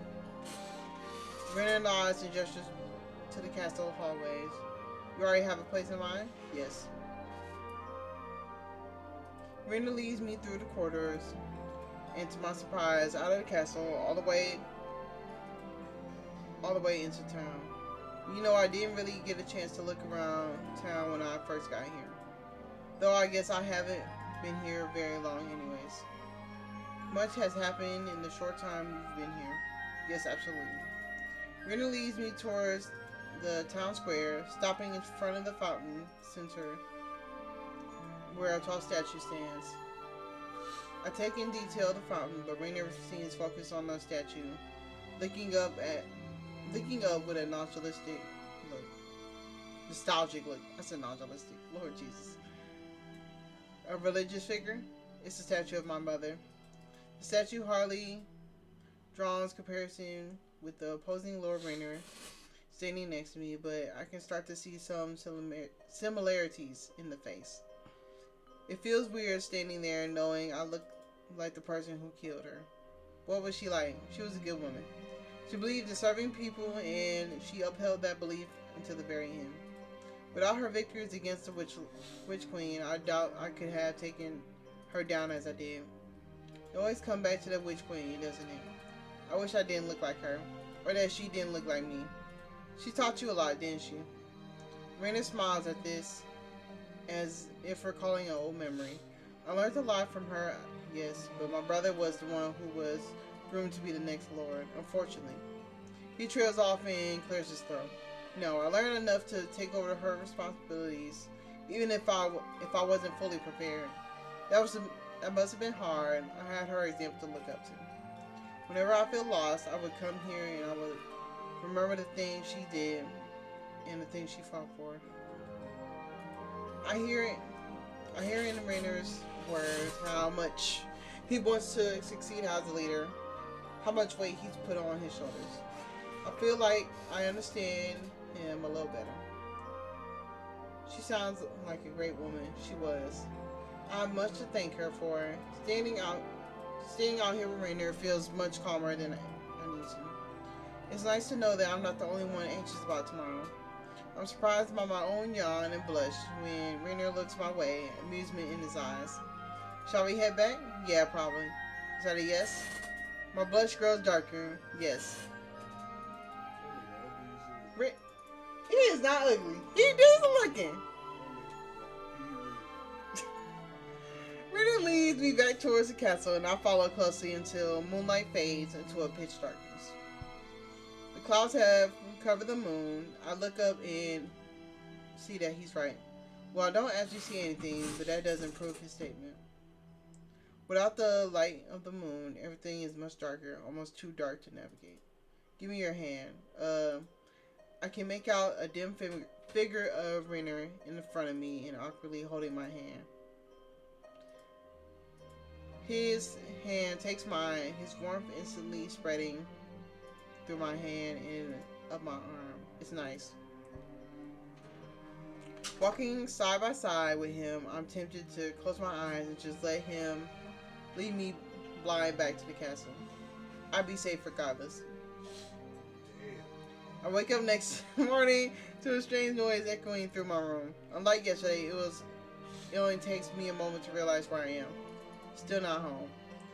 I sound intimidating through the room, which is familiar and beautiful melody. Rainier. Wow, the castle must have great acoustics. Knocking cuts through the noise, and I simply sit up in bed. Hello? Who's there?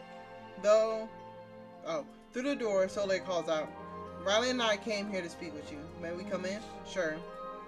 The door opens, Soleil and Rylan walk in. As soon as they see me, Rylan slaps a hand over his eyes and spins away. Oh, sorry, Lady Terrico. I did not realize you were still in night clothes. He steps outside of the room and closes the door behind him. I will wait outside. I look down at myself, trying to figure out what part of me is inappropriate to look at. I have no idea what he said that for. Anyways, what did you want to talk to me about? Norvina wanted you to know that you are to hide. What? Oh, you are to hide should the castle walls be breached. What? It is only a precaution, Lady Terrico. So that only if the battle doesn't go well. Yes. There are many places in the castle to hide, and I will be with you when the battle starts. I can show you where to go. Soleil, thank you for telling me this. Soleil nods and bows her head. Shall we dismiss ourselves? Yes. Looking down at the blankets pulled at my lap, I let out a heavy breath. Anxiety already starts to spark through my veins at the prospect of the battle ending badly. A gentle hand rests on my shoulders, trusting the Lord Rainier and his companions. They know what they're doing, but I don't know what I'm doing, and I'm sitting here hoping that nothing goes wrong. Isn't making that feeling go away. Soleil gives me a reassuring smile, and I try to smile back a bit weak. She really does look so much like Sophie. Seeing her smile puts me at ease. Soleil, one moment, Rylan. Is Rylan still waiting outside the door? What a gentleman. Soleil gives me another slight bow and slips out of the room. Their footsteps moved down the hall as they leave, fading into an echoing melody still coming from Rena's piano. I remember the first time I saw them play. The way he looked, it makes my heart speed a little bit. I want to see him. I get dressed quickly and smooth the ruffles through my hair from sleep. Stepping out into the corridors, I remember what Rylan and Soleil taught me about the castle. Okay, so if I'm here, then Rainier studies should be this way. I turn towards the direction that I'm mostly sure his study is in, relieved when the piano begins to get louder as I walk. This is it. Should I knock first or should I just let myself in? I don't want to interrupt. A loud bellowing sound from the outside cuts through the melody. A horn? It sounds like... Uh-oh. It's so loud it reverberates in my teeth. The study door bursts open and Rainer comes out, heading towards the castle gates in full stride. I follow.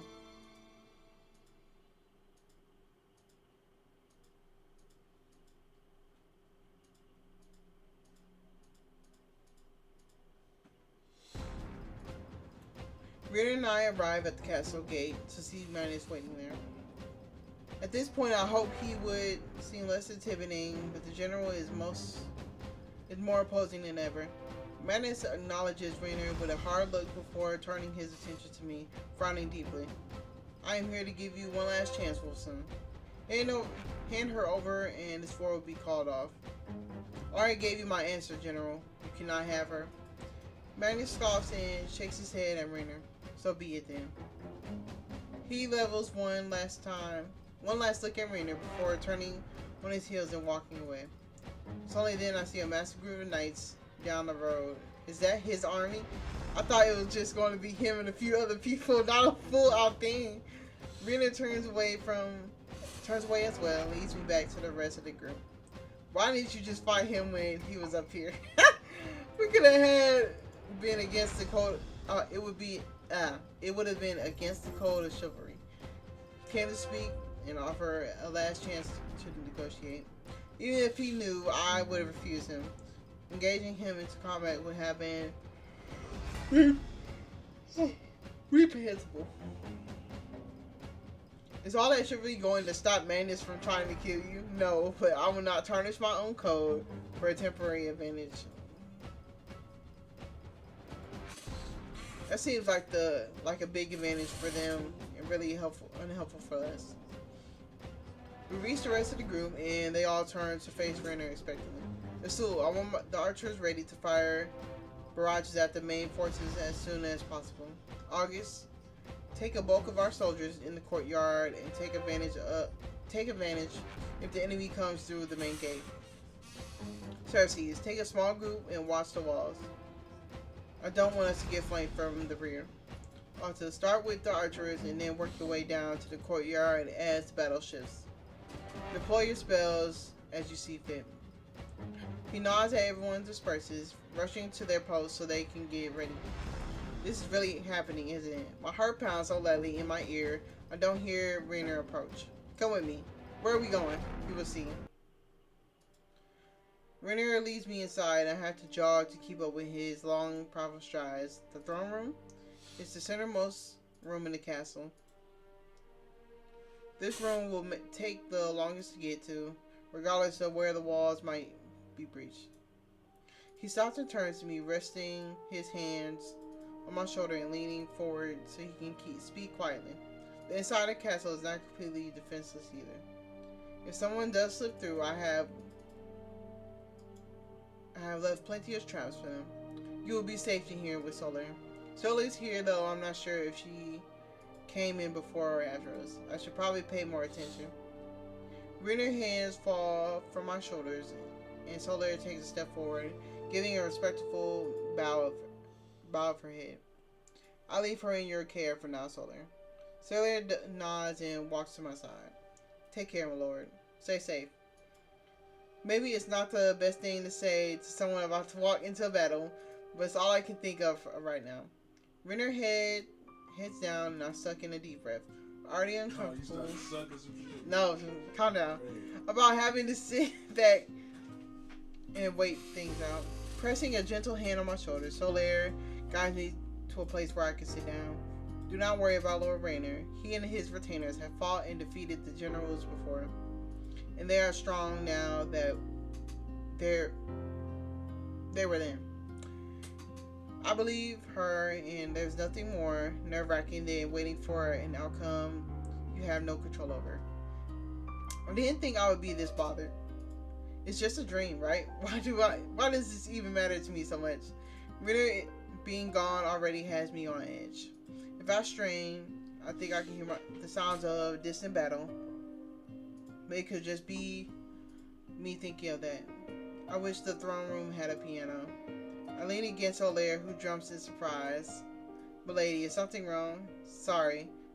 You just remind me of someone I know. I didn't mean to make you uncomfortable. You startled me. You startled me is all, my lady. Do you mind if I just rest my head on your shoulders for a bit? For a moment, Solar stares at me, brown knit in curiosity, but then her expression softens. If you wish. Gentler than last time, I lean against Solar's side, resting my head on her shoulders. If I close my eyes, I can almost believe it's Sophie. Thank you. It's kind of hard being here and realizing I don't have any friends. I don't know how long I stay like this, just resting, before the sound of actual fighting closed in from outside. What's happening? I jump to my feet and Solar stands nervously behind me. Where is? I look around, trying to determine which direction of sounds are coming from. Then it falls silent. Is it over? Oh shit! The woman, dang! The window shatters and a woman leaps into the room, terrifying smile on her face. She knocks Solar away with a single blow. Damn! It lunges for me before I have time to scream. Make a sound and you will regret it. Oh, you gotta be fucking kidding me, bro. I got fucking kidnapped. Oh, a blade of a dagger gently kisses my throat and I freeze, trying to stay as still as possible. Solar is sprawled out on the floor, just inches away from me. No. When her chest rises with a shank breath, a trickle of relief courses through me as my captor shoves me forward to the courtyard. Walk. Oh, it'll be safe. Then this bitch come flying in like fucking Superman and shit, knocking bitches over with one push. Come on, bro. I'm ushered out of the throne room and into the courtyard where the battle is still raging. Align! There's a cold fury in August's eyes as he swings his sword to another knight. The other person, who I assume is Alan, blocks with a giant terrifying weapon. What even is that? Is that two swords stuck together at the ends? What do you even call that? Behind him, a soul clashes with another enemy in the distance. A loud explosion of bright energy from another part of the courtyard sends foot soldiers flying all over the place. Alta holds her staff, glowing with power. Oh shit. Another couple of goons are swiftly taken down by Ceres, striking low and fast. And in the center of all of it, Rainer faces off against Magnus. Magnus raises his giant axe overhead with a mighty swing, but Rainer dodges out the way, swiftly turning to fire. I would not do that if I were you, Lord Wilson. Rainer sees me and his eyes go wide. Give me a sign. You know, that's so dumb. Why would you put her in the main room where, of course, you're gonna find me at? Why don't... Nigga, I know you got some hidden tunnel that your mama told you about to hide in, bro. There ain't no way. Y'all ain't got no secret door or some shit. Put down your weapons, all of you, or else this lovely woman dies. Lord Jesus. Rainer looks between me and my captor, jaw tightening into a hard line. No. What should I do? Come on. You taking self-defense semester Simoir before. You sort of know what to do. Make her hurt so she'll let you go. I inhale sharply and press back against the woman, bring down my heel on what I hope is instep of her foot. She lets out a hiss of pain and Rainer turns and fires, arrows whistling past her arm. I see your aim has not improved with time, Lord Wolfson. He promptly fires a second shot, surprising her before she releases me and stumbling forward off balance, trying to get away. Look at that big ass motherfucker. The battle starts up again as the other general is trying to chase after me. Everyone's springing into action. Alan is instantly blocked by August. Two squaring off with each other as I scramble to find somewhere safe. The woman takes a dash for me, only to surge, but I can only assume magic knocks her back. Alta steps forward, staff in hand. Alta's blade suddenly glows, and the sorcerer lunges towards her in a rifler. Ritter dodges another attack from Magnus, desperately trying to reload his crossbow in between Magnus' fleeting strikes. dark edge catches a part of the weapon, scarring the wood but saving him from being hit. One crazy swing leaves Magnus between Rainer and I, his weapon far too close to comfort. When Magnus turns to see me, I bolt, needing to put some distance between myself and that ridiculous axe. Or I try to, at least, as an armored hand catches my arm and pulls me back. Rainer slams to Magnus' side, blowing over the older man with a powerful tackle, freeing me from his grasp. A mailed fist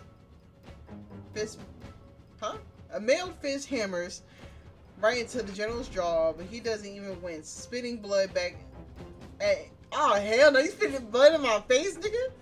Gross. With a hard shove to break their grappling, Rainer tries to wipe his eyes clean. Shakishly, I stand and move back, watching as Rainer gets to his feet and tries to reload his crossbow again, only to have Magnus kick it away. Do you really need that weapon to kill me? Too much of a coward to do it with your own strength? Such an honorable man. If I were you, I would have sent that elf to kill me with an arrow in the night, or let your little mage curse me. Does dying with a clean hand, taking the string out of defeat, Lord Wolfson? Did you betray him? No. Will they weep more for you? Rainer stumbles to his knees and Magnus smiles cruelly. The crossbow isn't close enough for him to reach, but I can't make a grab for it either. Not without walking right to Magnus' grasp. I would not have them weep at all, but rise against you. There is no peace for wickedness, no forgiveness or pity. Magnus steps back on Rainer's leg. Damn! Keeping him from standing back up. My stomach churns as Rainer winces, hands clutching into fists to brace himself against the pain. Oh, but I am at peace, Lord. His free hand grips Rainer by the back of his head, yanking it back so he's forced to look at Magnus' frightened eyes. Oh, hell no. Get off there! You better help that nigga out. Bro, I'm standing there. I'm just standing there watching this, bro. It's sad, bro. It's like fucking Viltrumite, bro. Look at his ass. You do look like that nigga, bro. Because I gave you the chance to escape. You could have given her to me and lived out your husk of a life. And he turned to me, and I want nothing more to slap the arrogant look off his face. For a second, I wish I was the Witch Queen, just so I have the power to hurt Magnus as much as he hurt me. You could have saved him too, left willingly. When Wolfson's blood stains your hands, tell me if it's honest with you. Tears spring to the corner of my eyes as I search for a way out. A scream starts building in my throat. A silent desperation leaves my chest tight when Magnus turns back to Rainer, thumb stroking the hilt of his axe like a beloved pet. Oh shit. Let's end this. No! Magnus smiles, grows into a nightmare scream. What kind of person would be like this? Taking so much pleasure in beating an already broken man down. No, this can't be happening. Raising his axe, Magnus looks at Rainer, hatred burning in his eyes. I wait for Rainer to stand, or for an arrow or sword to suddenly pierce Magnus' chest from behind. Someone has to save him. I can't. Stop, please. Finally. Don't do this. With your death, I will finally end the Wolfson line. The blade is aimed right for his neck. Oh shit. Rainer! Rainer! Oh shit. Alright, let's see what's happening. Bro, lock in. I need her to lock in, use her powers, and fuck this nigga up. Rainer, no. My heart leaps into my throat. But I know her. Cersei bolts in and pins him to the ground. Good shit. Alright. Magnus yanks Cersei down to the body collar. Cersei decks him square in his face. Magnus' head snaps back from the impact, and Cersei punches him again with another fist. I would have never guessed a guy as lean as Cersei's could be so strong. In a flash, I check back to see if Rainer was alright. He hurries towards his crossbow, but it's closer to me than it is to him. Seeing my chance, I dash over to where Rainer's bow lies on the stones. I grab it with one hand and reach the other side with the wooden stick. Oh, okay. It feels like it weighs as much as I do, and I can't get the momentum to throw it. My shoulders strain as I drag it across the ground. I manage to heave it forward enough to meet Rainer in the middle. He snatches it out of my hand, steps back to reload the bolt. In the meantime, Magnus has managed to get up to him. But Cersei still lunges for him, blade slashing at whatever is open he can get at Magnus' armor. I better help distract him. My pulse races as I look around the courtyard, searching for something I can do. I spy a rock the size of an apple on the ground behind him. That'll do the job. She basically said that shit. She said, ooh, rock. Oh, hold on, I need a break.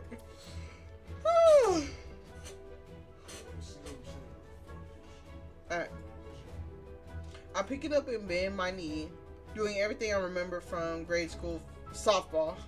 Then I pitch it as hard as I can, and it lands right on his temple and bounces off. Magnus flinches at the hit and turns this way. Come on, Rainer, now. And in a fleeting moment, when Magnus let his guard down, Rainer raises his crossbow and fires. The bolt lodges in Magnus' knees. Damn! Arrow in the knee? Shit!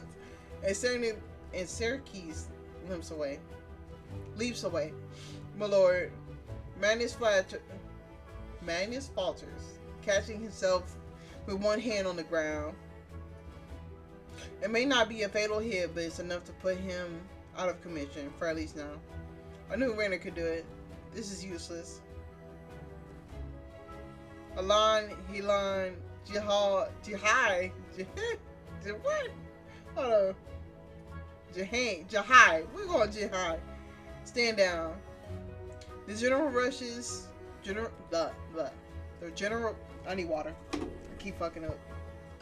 It's a lot of reading, man.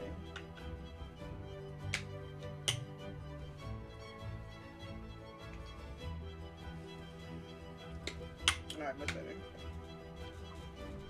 Alright. The general rush to Magnus' side, and then Sul and Otome rush back to ours. Lane steadies Magnus with a hand under his left arm, and Helene does the same to his right. As they help him back up, Magnus moves out his tousled hair. He limps when he steps back. He squints at Rainer with bitter eyes. This is far from over, Lord Wilson. We shall see about that. Until next time. Man, you could have killed that nigga now. Put 2 arrows in his ass. Bing, bing. He want to fight. That's what it is, right? With a dramatic switch of England's cloak, Heelan's skirt, and they escort him away. The generals leave through the gates, and all Rainer and retainers and I can do is watch. Once we're sure Magnus and the other generals are gone, we start to clean up. August checks himself for bruises. His little bundles stray and rolls together under his arm. I help Serkis and the guards put away the spare weapons. And Alta gathers the stones that were her spells.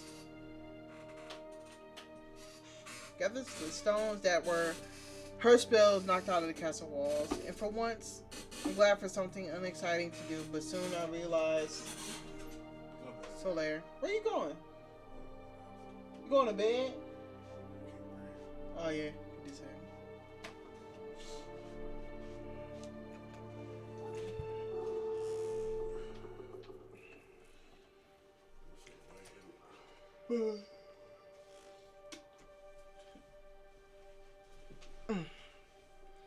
Alright.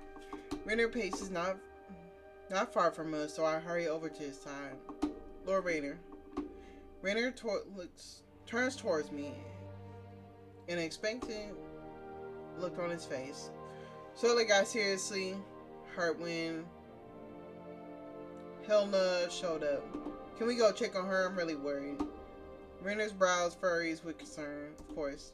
He ushers me forward with him, crossing the courtyard towards the stairs. Come, we will go immediately. The retainers can finish themselves. When we get to the throne room, we find Soler sitting up and rubbing her head. I rush to her side, flooding with relief. Soler, are you okay? Soler winces, as if I'm not entirely right. Maybe not. I am sore in places I did not even know I had, but I'm alive. Renner kneels beside us and rubs his hands together. Stay still. Where does it hurt the most? I suppose my shoulders. Thank you. I'll start there and send it down. He cradles Soler's shoulders the way he did my hand, and the same calming amber glows curls down to her hands to her feet. I may know he can do it now, but there's no less awe-inspiring than last time. You are too kind, Lord Wolfson. It's weird, but it's cool, isn't it? Lord Wolfson's healing magic? Yeah. He did the same thing to me when I scraped my hands. Sola smiles. Well, then he is kind to both of us. She's definitely feeling better. Solar glances at the remains of the throne room window, and her eyebrows turn up with worry. Oh no, so much broken glass. She tries to lift herself to her feet. I need to sweep up. I grab her by the shoulders. Hey, no, sit down. What you need to do is rest. Solar's eyes dart back to the glass, her face anxious. But my lady, my job, great. She's going to be stubborn about this. Alright, how would I talk Sophie down? Lorena, healing magic is great, but you may not be 100%. If you keep working on the injury, you could make it worse, and then how would you do your job? I had not thought about it like that. Solar rubs her knee through her skirt. She's putting on a brave face, but it must still hurt, as good as Rainer's healing magic was. Well, if you say so. I know so. Now come on. Let's help you up. Rainer and I hold our arms out so Solar can hoist herself up. With slow, careful steps, he heads out to the throne room and into the halls. She closes the door behind her and leaves Rainer and me alone. After Solar leaves, we look around to the room to see what there is to tidy up. I can't stop mulling over the way Rainer helped me in my mind. Lord Rainer? Yes? While we're here, I wanted to thank you for helping me escape from healing. And I believe I ought to thank you for throwing me my crossbow. I rub the back of my neck and my cheeks turn pink. I'm not sure throwing is the right word. I just didn't realize it'd be so heavy. I could barely pick it up. Never fear. It was the heat of battle and a noble attempt to save my life. He shoots me a coil spy. However, I could be cross with you. I can't help but giggle even as I picture his retainers rolling their eyes. We really are bad as each other when it comes to the puns, aren't we? Wordplay aside, have you not intervened, I might not be still alive. Whether you are the Witch Queen or not, today you were my comrade. I was honored to have you at my side. Just trying to drop something a little lighter next time, alright? Rainer must realize I'm teasing because the corners of his mouth tip up. It'll be the first thing that comes to mind. Anyway, the way I see it, yes, Lady Terrico, the Witch Queen wouldn't have tried to save you.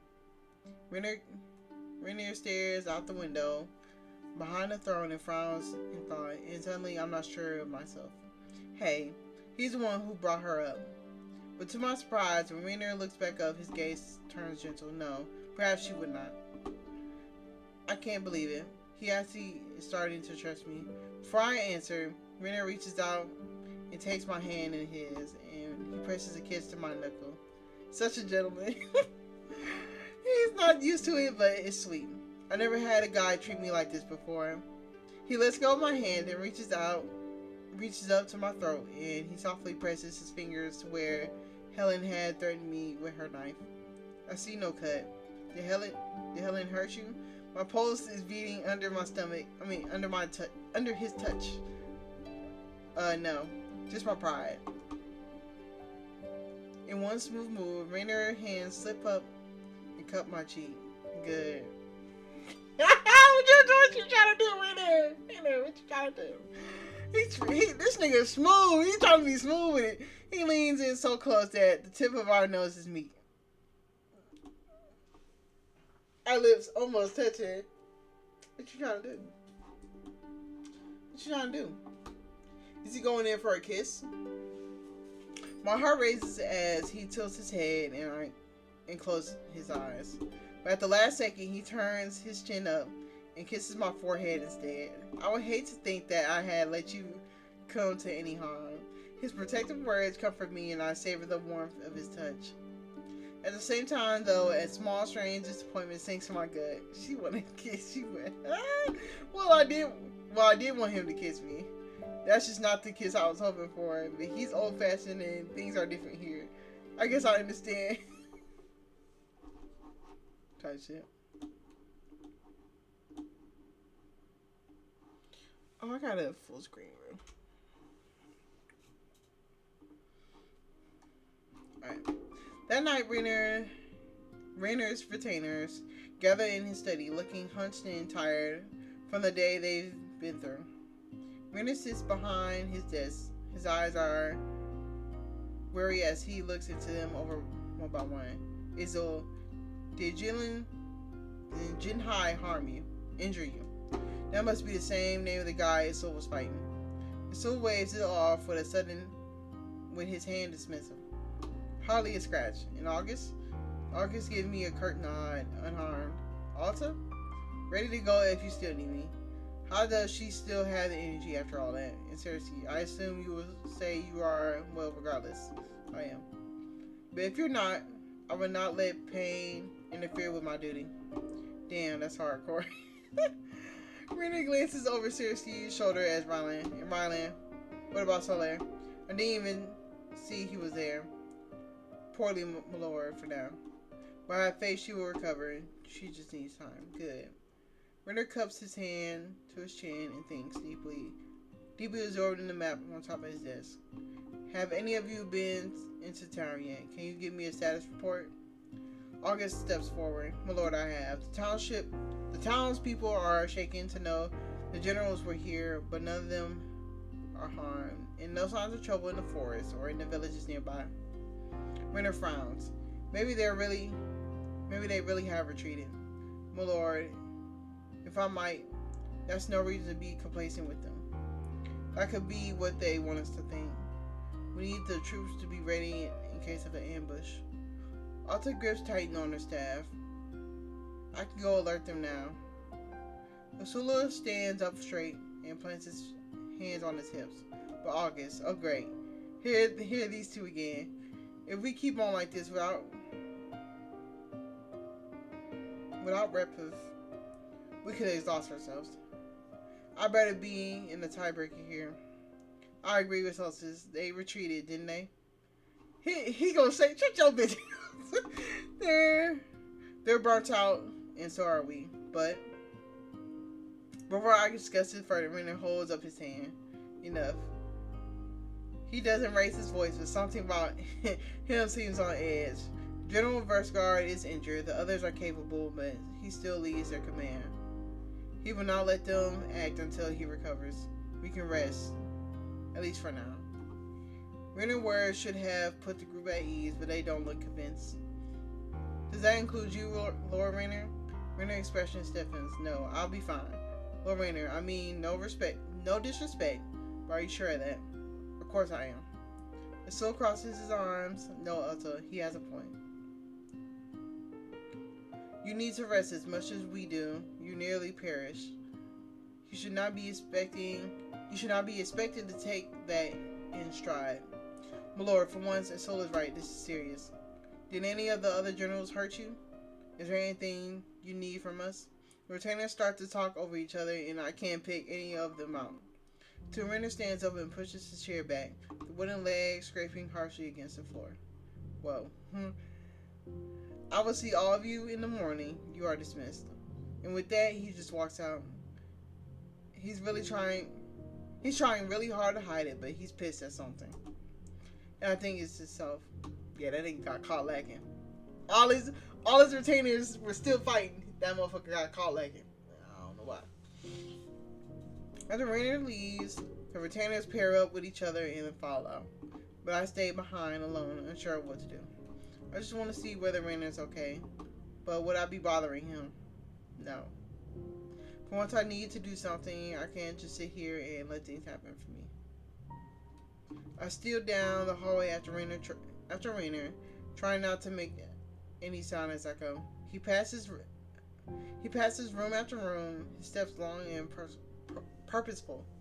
Where is he going? Before I can figure out, he stops and turns around, looking straight at me. Lady Terrico, the day is done. I think it's best if you turn in for the night. I stand rooted into the spot on the carpet and leave you by yourself. Rainer blinks, surprised by my answer. What? You've been looking out for me all this time, and I've been with the others on this one. You almost died. It's only right for me to look out for you too. I mean, we're in this together, right? I expect Rainer to put up a stone face or insist I go to bed. But instead he chuckles. Very well. Follow me. We turn the corner and head down another long corridor. And I realize I've never been down these halls or seen these windows. It's going to take me a long time to get to know this place, isn't it? Soon Rainer's open the door and leads me out to a small, well-tended graveyard. Some of the headstones are so old that I can't read the names anymore. Are these? I don't want to be disrespectful, but so when I speak, I keep my voice off. Lord Rainer, are these people you buried here? What? Lord Rainer, are the people buried here who I think they are? Rainer gestures to the one on the left. This one's my father. The other two are your mother and brother. I wish they were. Damn, you couldn't even have your mama on the graveyard? Or your brother? Damn. Rainer pauses for a moment and as if he's trying to find the right words. We never recovered my mother's or my brother's bodies from the war. Damn. We gave them graves regardless, so they would never be lost to time. It was what they deserved after all. He takes a short deep breath and bows his head. After what they sacrificed, he feels their loss deeply, and he's had to take their responsibilities all by himself. I know. Oh damn. I know he has others to help him, but he still seems so alone.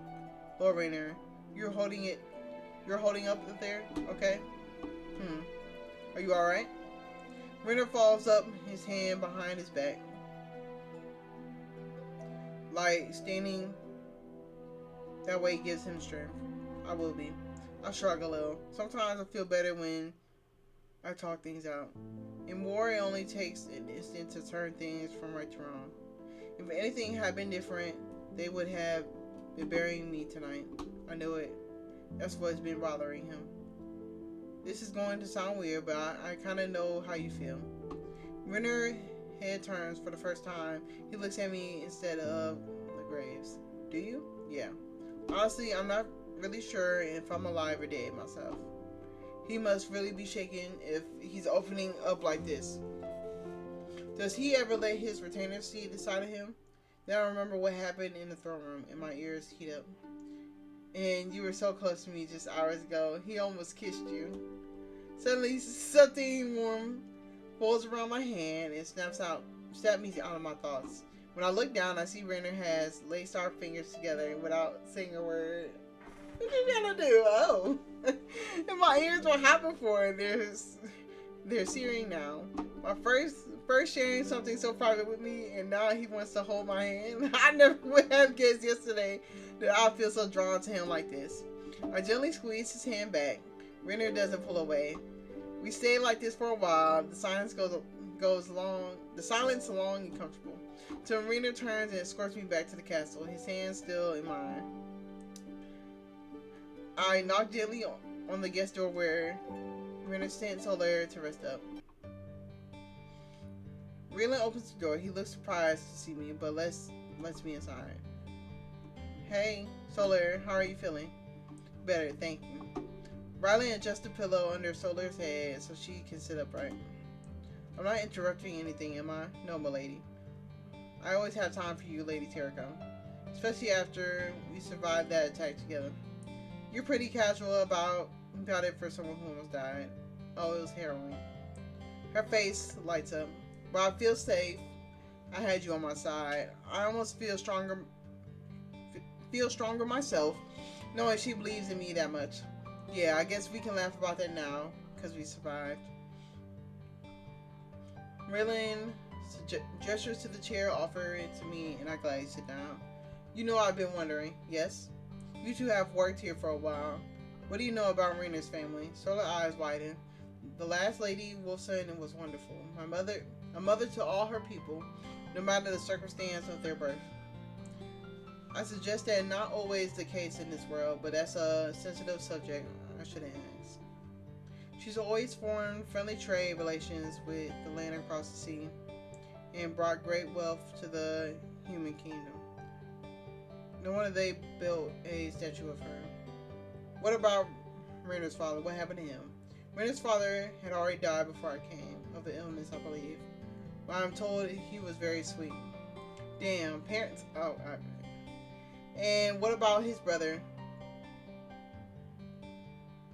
What about his brother? He was supposed to become the next lord, wasn't he? He was. As an elder, his brother was expected to be better at everything politics, archery, and running the house. Rainer admired him deeply. But if it isn't too bold to say, I believe he was always kept that in mind. As I listen, it starts to sink in why Rainer works himself so hard. I can't imagine living my whole life looking up to someone but feeling inferior to them. Is there anything else you want to know about Milady? Actually, why don't you tell me something about yourself? Oh, I'm sure you would find us quite dull. No, I wouldn't. I shoot Soler a friendly smile. Breland and Soler give each other curious, sidelong looks, like they're flattered but don't know what to say. Very well. How long have you worked here for Lord Rainer, Riley? Me? I've worked for Lord Wolfson for a long time. Oh yeah? What brought you here? I came into service when I was young. He was polite about it. But he's clearly doing that non-answer thing again. He probably won't tell me more if I press it, so I decided to ask Solar instead. What about you, Solar? I grew up in a fairy kingdom, but I was curious about the outside world. So I came here, hoping to learn about other peoples in far-off lands. She beams. Lord Rainer said I was a good worker, so he let me stay home. Solar perks up as she talks to me, and Riley grows more at ease. My nerves from today fade away as we chat into the night. That night I fall asleep. I feel myself walking through a dark castle. The air around me is cold and clammy. Where am I? This has to be a dream. Alan, Helen, and Jihai follow me at my sides. I stop in the middle of the hallway and they circle around me like they're waiting for my command. Helen, are the sorcerers rested and ready? Your Majesty, they are. Then have them return to their studies. With pleasure. I feel a lift in the arcane energy here already. It is wonderful to have you home. How did I know they have sorcerers? Am I just making this up? I agree. Our forces have been stalled too long. Now we may finally proceed again. A man I don't recognize comes through the doorway and approaches me. There's an uncanny priestly feeling to his choir boy hair and long robes. I don't even know this guy. Why am I here? Your Majesty, I am happy to report our influence in the human domain has increased tenfold. I feel a new era on the horizon now that you have returned, so do they. Wonderful, Lexon. How is this so vivid? It's like I'm somewhere I've been before. My queen. I'm ignoring the adoring way Alan gazes into my eyes, send a chill up my spine. I've ordered our servants to keep everything as it was before you left. I told him I wanted nothing to do nothing. You, I told him I wanted nothing but perfection for you. I let a sultry laugh and toss my hair. I'm deeply touched. My body keeps moving against my will. It's like feeling the witch queen walking in my skin. Sure enough, General Viscard comes in to greet me last in the same scroll armor I remember. At least he's not doing that smile. Your Majesty? Madness, a sight for sore eyes. We await your orders. Whenever you need us, we're ready to strike. Who shall you choose to lead our next charges? Alan. Send a full frontal assault to the town and castle. I want every civilian rounded up. Leave no survivors. Damn! Alan blows deeply. Anything for you, my queen. The rest of you, do what you see fit. Just remind these vermin why they should be afraid of us. Wait, no. Why did I just say that? Oh, and Magnus. Magnus turns to face me, a bloodthirsty gleam in his eyes. Your Majesty, bring me Rainer's Wolfson's head on the platter. Just as I say that, I snap awake. No.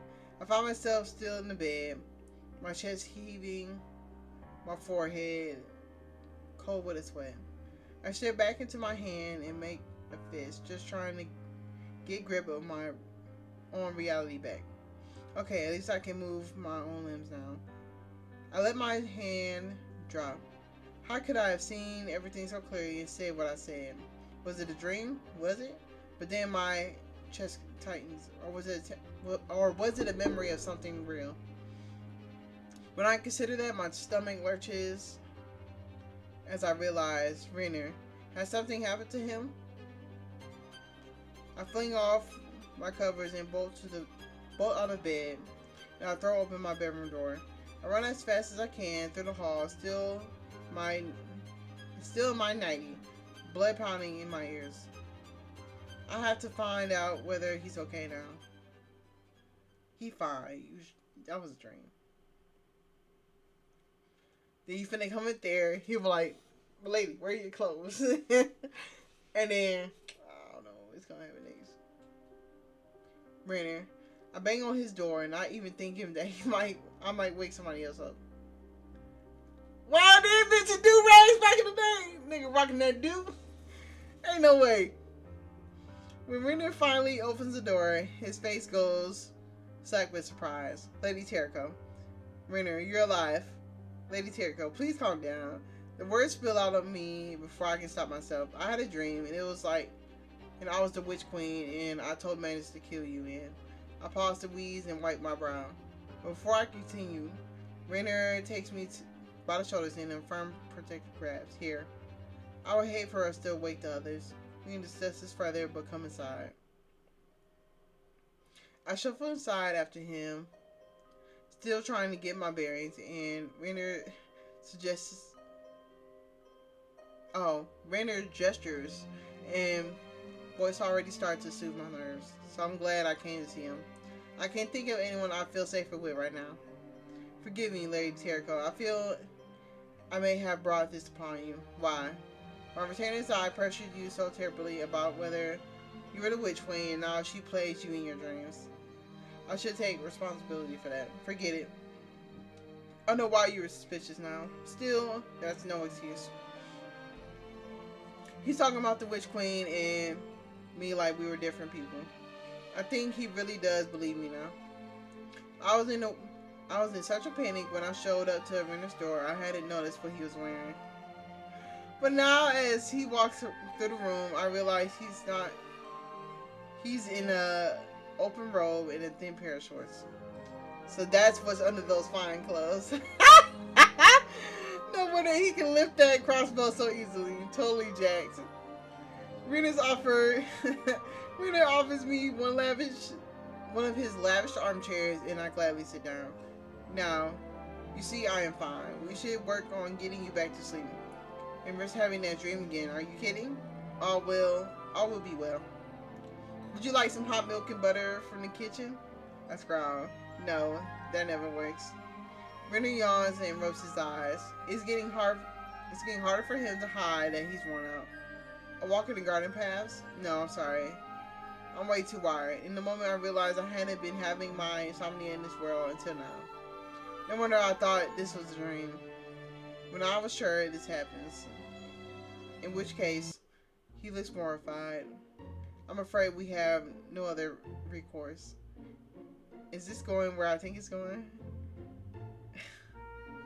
Will you share the bed with me, Lady Terracone? Go ahead. My cheeks flare up right. You see the way he's looking at her? He said, yeah, come on this bed, girl. I might show you something. It is. Are you sure you're okay with that? I must admit, this is not something I would usually ask. But the day has taken a toll on me. I'm afraid I must return to sleep. Then, I get up from his chair, yeah. Yeah, sure. I'm sorry, I shouldn't keep you up.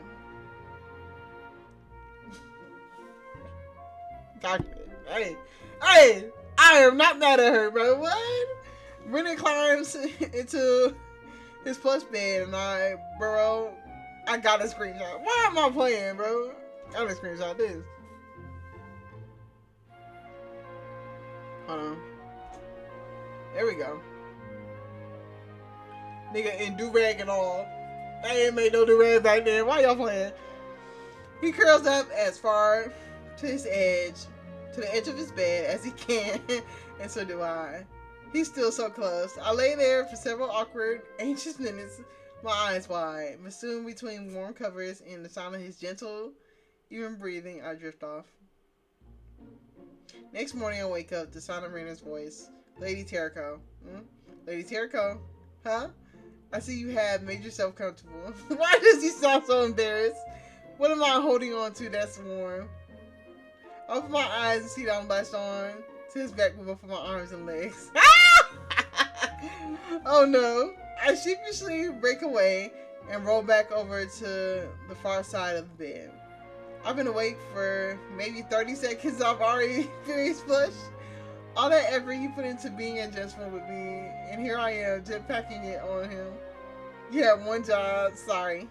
Renner doesn't answer. I just hear the covers shuffle as he gets out of bed. Soon I heave myself out too, and we get dressed without a word. Shall we go down to breakfast, Lady Terracone? Yeah, sure.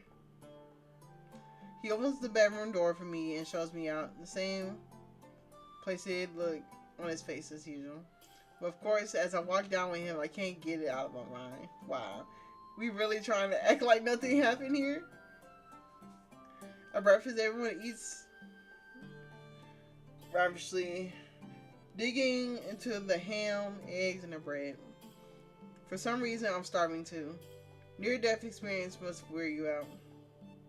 Did everyone sleep well? I did, thank you, Lady Terracone. Phew, good, he's playing it cool. I've always had a deep night's sleep after a day of combat. Is that because it exhausts you? August looks daggers at him, but everyone else thinkers. There, August. At least the whole castle does not hear you snore. The soul erupts into a full-body laugh. Even I hear Serkis chuckle despite himself. Otto puts her knife down and looks my way. What about you? Me? I shrug. I just really miss coffee. The others look at me with confusion. Coffee? Oh no, I was worried they didn't have coffee, but it looks like I'm right. Crap. Yeah, it's a dark, strong drink made from beans that help you wake up. When I say that, you still seems to realize what I'm talking about. Oh, like the tea from the fairy kingdom. Close enough. Yeah, alright. Serkis waits until he swallows the bite of his egg to speak up. As for me, I saw the strangest apparition around midnight. Ah! No! He finna say it? Oh my god, Serkis, do not. A ghost in the hallway, or perhaps a...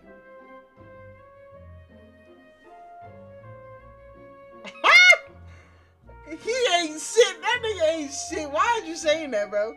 Hold on. A ghost in the hallway, or perhaps a wooden imp for her lack of clothes. We look eyes from across the table, but he just smirks. Yeah, that's right. Lack of clothes, and you should have introduced us. So, seeing him relaxed and well rested makes my fears of last night dissolve. For a moment, as we eat together, for a minute, as we eat together, even the horrible dream fades from my mind. After breakfast, Rainer dismisses his retainers and heads off for another day of work. I follow him not far behind, thinking there is something I'd like to ask him. Lord Rainer, yes, it's been really stressful a few days. Are you sure you should be going back to work? Together. But, come on, one day won't kill you. He sighs. I suppose not. In which case, he smiles. I believe that's what you need in a proper tour. You need a proper tour of the town. Rainer takes me into town and starts showing me around. We stop first at the market, bursting with colors and smells. What do they sell here? Anything you could want. Sinclair. I said Sinclair. I combined that shit. Rainer clears a path through the crowd for me. The sellers here are very generous. They know I am their lord, but when they price their goods, they know not to mark it up for me. I giggle and cringe at the pun taking me off guard. We browse for a while before Rainer leads me into a candy stall. He buys me a huge red candy apple and pays the merchant with a smile. We sit down at the fountain to eat, the water splashing behind me. Wow. I never got to have one of these growing up, but they're pretty good. Do they have these in your domain? They do, but not just this big. Would you say this one is? He's going for it. The apple for your eye. The apple of your eyes, snorting on the apple, into the apple. I knew you were gonna say that. Finally, we head to the tavern. Rainer orders us a mug of mead, the size of my head. I don't notice it at first, but the time I'm halfway down, I hear myself laughing louder at Rainer's jokes. This stuff is really making me loosen up. It's way better than the beer at home, but it's a lot stronger too. So Lord Rainer, I've been wondering about. I arch my eyebrows. Is there a Lady Wolfson in your life? Are you trying to be her? Like, what? Yeah, I definitely wouldn't have asked that without the liquid courage. Rainer gazes into his mead in thought. There almost was. I was betrothed to a fellow noble lady. It wasn't political match. She died during the war. Damn. Before we could marry. You really lost everyone to the Witch Queen, didn't you? Not quite. I still have many retainers. I did. Okay. I have to thank them for much of my strength. Did you love her? Rainer shakes his head, and his friendly expression doesn't change. No. I was fond of her as a friend, but nothing else. Besides, past is past. I'm glad he doesn't lose the love of his life or anything, but still, that's sad. And you, Lady Terrico? Is there some partner? Wow, he must be tipsy too, if he's asking me that. I gave him a exaggerated, shifty-eyed face. Funny you say that. I only date tall, handsome lords, actually. What you trying to do? Oh! I'm very available. Uh-oh. Hey, Rainer, what you finna do? Hey, he might get up in that tonight, nigga. That me gonna talk him. It isn't true, of course. But in the moment, I'm cracking myself up. Rainer stifles a grin, too. Even though he's taken aback of how forward I was. Goodness. He knew he had a shy streak in there, after all. When we were finished, we left the tavern and head back to the castle. Phew. Lady Tirko, is something wrong? Well, I'm a little lightheaded. True gentleman would hold my hand. Rena lets out a good-natured chuckle, of course. He takes my hand in his like he did the night before. My cheeks turn pink, and not just from the mead. See, I feel so much steadier now. At Rena's signal, the castle gate's guard grabs the chains and turns the crank. But suddenly, the hair on my neck stands. Huh? Before I can react, Rena grabs me and shields me with his body. Look out. What the fuck happened? The fuck? A bolt of magic hits him square in the back. Ooh, he crumples to the ground. Renner, is he dead? A great wing. Oh my god. These niggas are back, bro. Fuck! This nigga was just chilling. She was finna get some tonight. You fucking around. I look up and Helen and Jihad riding on. A dragon. This is our answer from General Vescar. He sends his regards, Lady Tirko. We will be back for you soon. No. Oh, shit.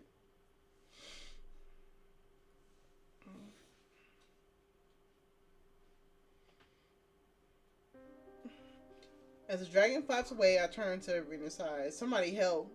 I fall to my knees beside him. I feel his forehead and cheek with the back of my hand. He's so cold. Mercifully, soon, I hear footsteps and the retainers and Solaire come running out. When they see Rena on the ground, they gasp and come to a screeching halt. Lord Rainer, what happened? August barges forward. Who did this to him? Helen and Jean Hyde just came on the dragon. They shot him with magic right in the back. We can hear more about it later. For now, we need to help him.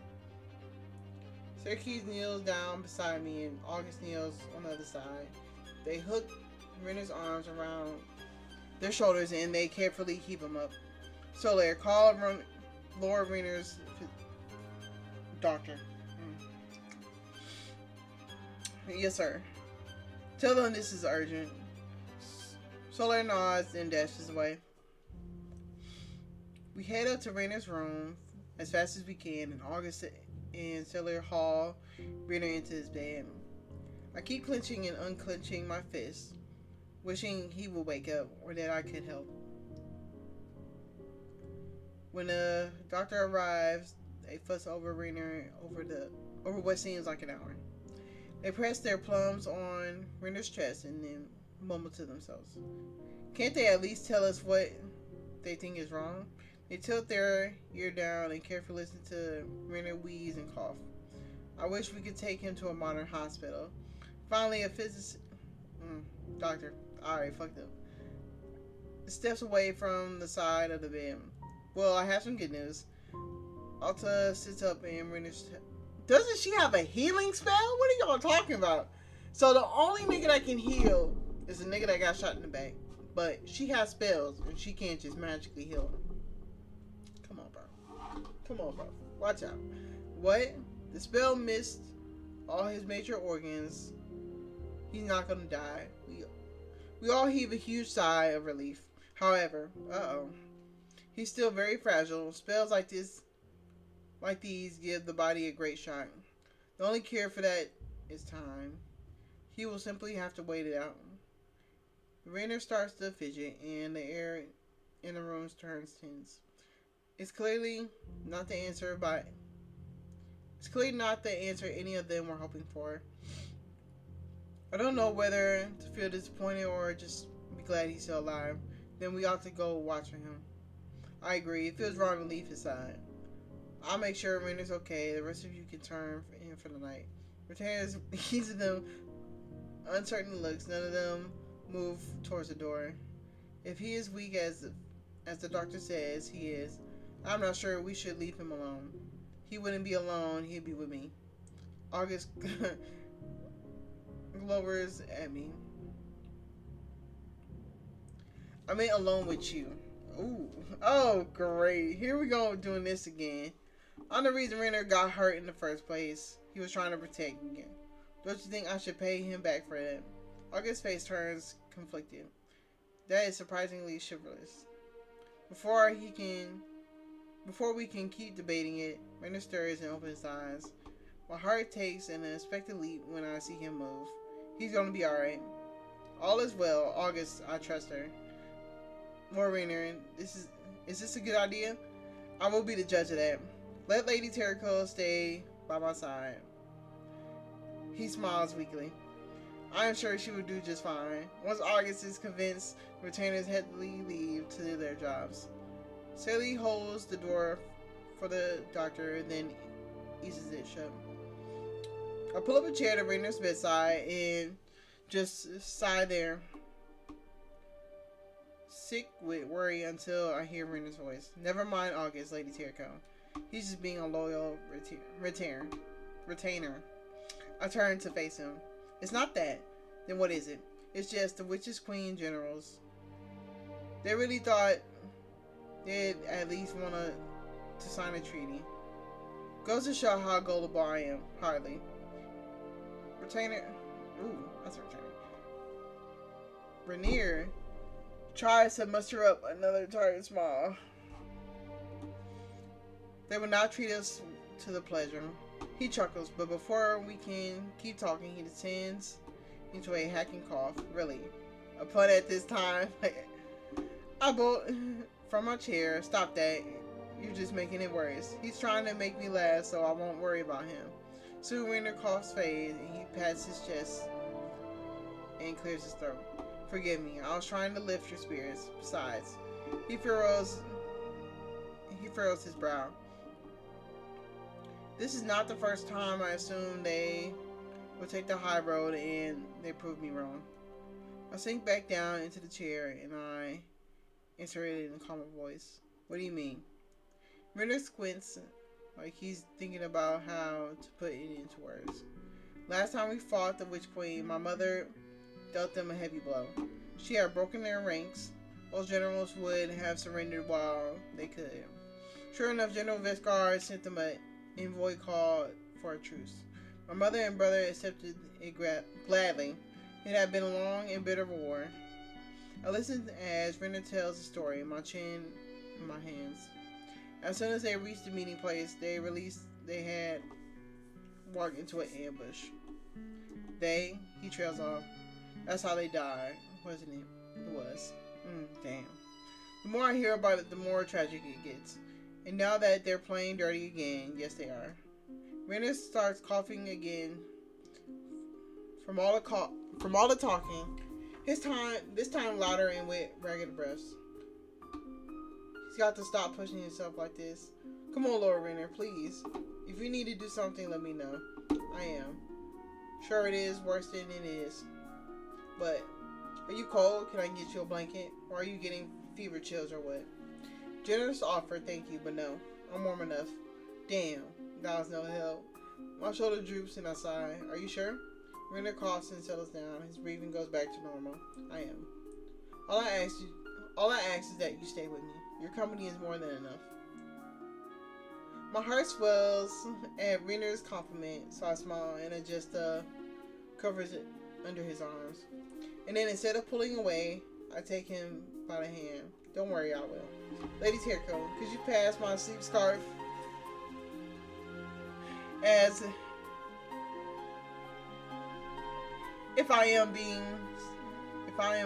What? Let me read. Okay. Lady Terrico, could you pass me my sleep scarf? If I am to be heading to sleep. Renner keeps his fingers folded around mine, and with my other hand I retrieve it. I lift his head gently to tie it, and once he turns to the pillow, I stroke his temple until he falls asleep.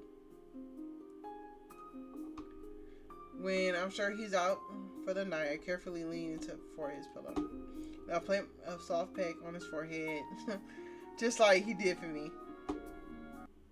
Sometime in the middle of the night, I hear the covers rustle as Renner wakes up. By the time I glance over at him, he's already shambling past his bedpost. Lord Renner, what are you doing? Renner grumbles. I have slept too long. There are papers never attended to. I need to finish them before dawn. As he heads towards his desk, he trips on the platform underneath the bed. I leap out of the armchair, grabbing hold of his chest before he could fall. He could barely walk. Lord, you should be out of bed. Last thing you should need to do is work. As I help him get his bearings, I hear his stomach growl. Oh, damn, that's right. He never ate dinner. All right, here's what we're gonna do. We're going to go down to the kitchen. We're going to get you something to eat, and I'm going to come with you. You're in no shape to be running around by yourself. That sounded a lot less bossy in my head. Oops. But Rainer just gestures to his bedroom door. Lead on. As we creep down to the kitchen, I keep an eye on his footsteps, and I hold my arm out behind his back in case he stumbles again. When we get there, I search through the cupboards for something he can eat, but all I find is dishes and silverware. Normally, I would just look in the fridge, but no need to trouble yourself, ladies. Here, I know where to look. He takes the lid off the box and puts a loaf of bread out. He takes an apple from near the sack. When he gets out a knife and starts cutting more, though, I hover over him. Are you sure you don't want me to do that? It's only a paring knife, ladies. Here go. Regardless, I stare at him intensely, and he slices to make sure he doesn't slip. When he's finished, he sits and eats it in polite silence. I keep pacing around him, still restless. There's got to be something else I could do. Do you want something to drink too? Thank you, but no. It's just to tide me over until breakfast. Well, just make sure you eat everything, okay? Rena smiles. Yeah, certainly being conscious with me today. I think you can run the castle if I left you to it. I realize what he's implying, and my heart skips a beat. Me, the lady of a castle? Come on. That would mean I'd be Rena's wife. I stiffen my lip and puff my chest out. This isn't the time to think about that. Your injury must be making you delirious. Just finish eating your apple, then we can put you back to bed. Rena laughs as softly as he can, so he won't start coughing. Very well. When we shuffle back to Rena's bedroom, we find Raylan waiting for us. Lady Terrico, thank you so much for watching over him. I can take over for the rest of the night. You should be going to bed yourself. I want to resist, but for once I'm actually worn out. So I'll stay long enough to watch Raylan put Rena to bed. And then I head off to my own room to try and get some much needed rest.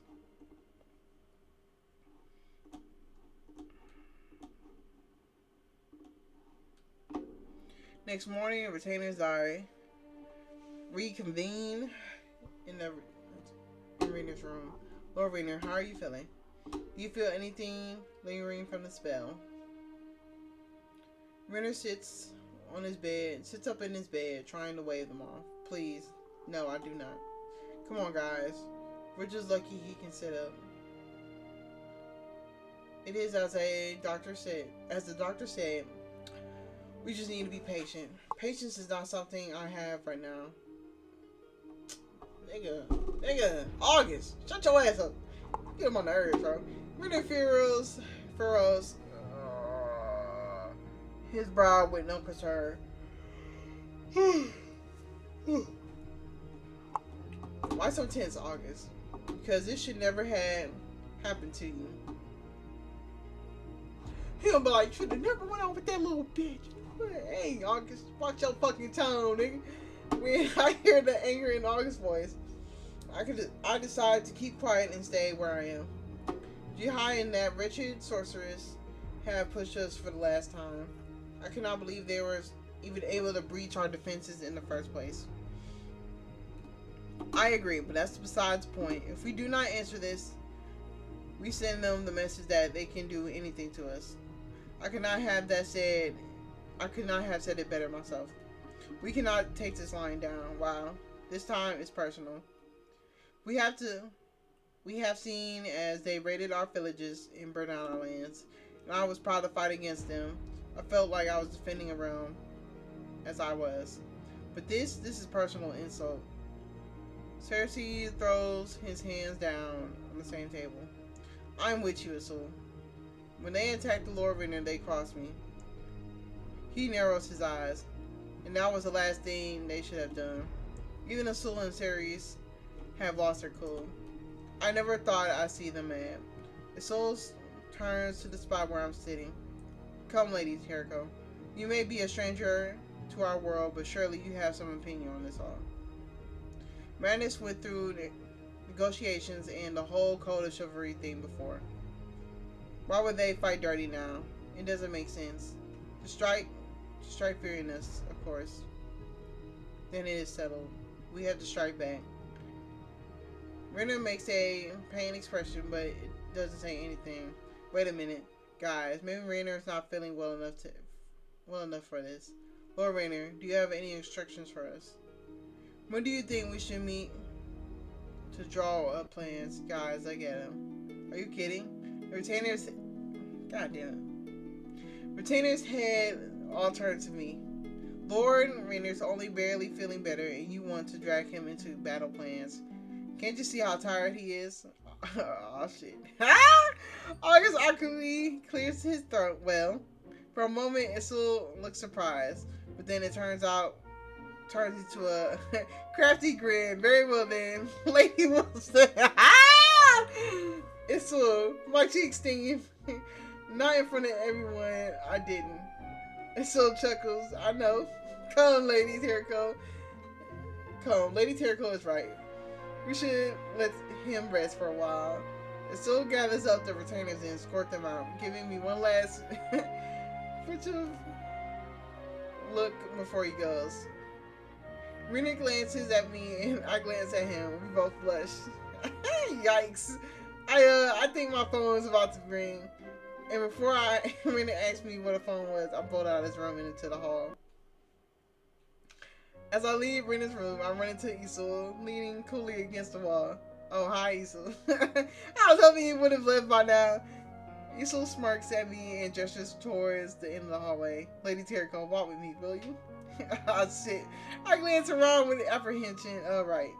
Isul starts down the hall with leisurely steps, and I follow at his side. So, Isul smirks, intensifies. Are you in the habit of dropping into a strange worlds and making off with stranger lords' hearts? My eyes widen, my ears burn red hot. I know how much time you and Lord Wiener have spent together these last few days. My blood quickly spreads to my cheeks. You gotta chill out before you embarrass yourself. I'm just trying to be gracious. Isul arches his eyebrow. Oh, is that so? Of course. I mean, everyone was sure I was the Witch Queen, and Lord Rainer still treated me like a guest. He could have thrown me into a dungeon or even killed me, but he didn't. The least I can do is pay him back. He still lets out a light, friendly laugh. Ah, no, you're mistaking me. Lady, I'm glad Lord Rainer has someone in his life. Since his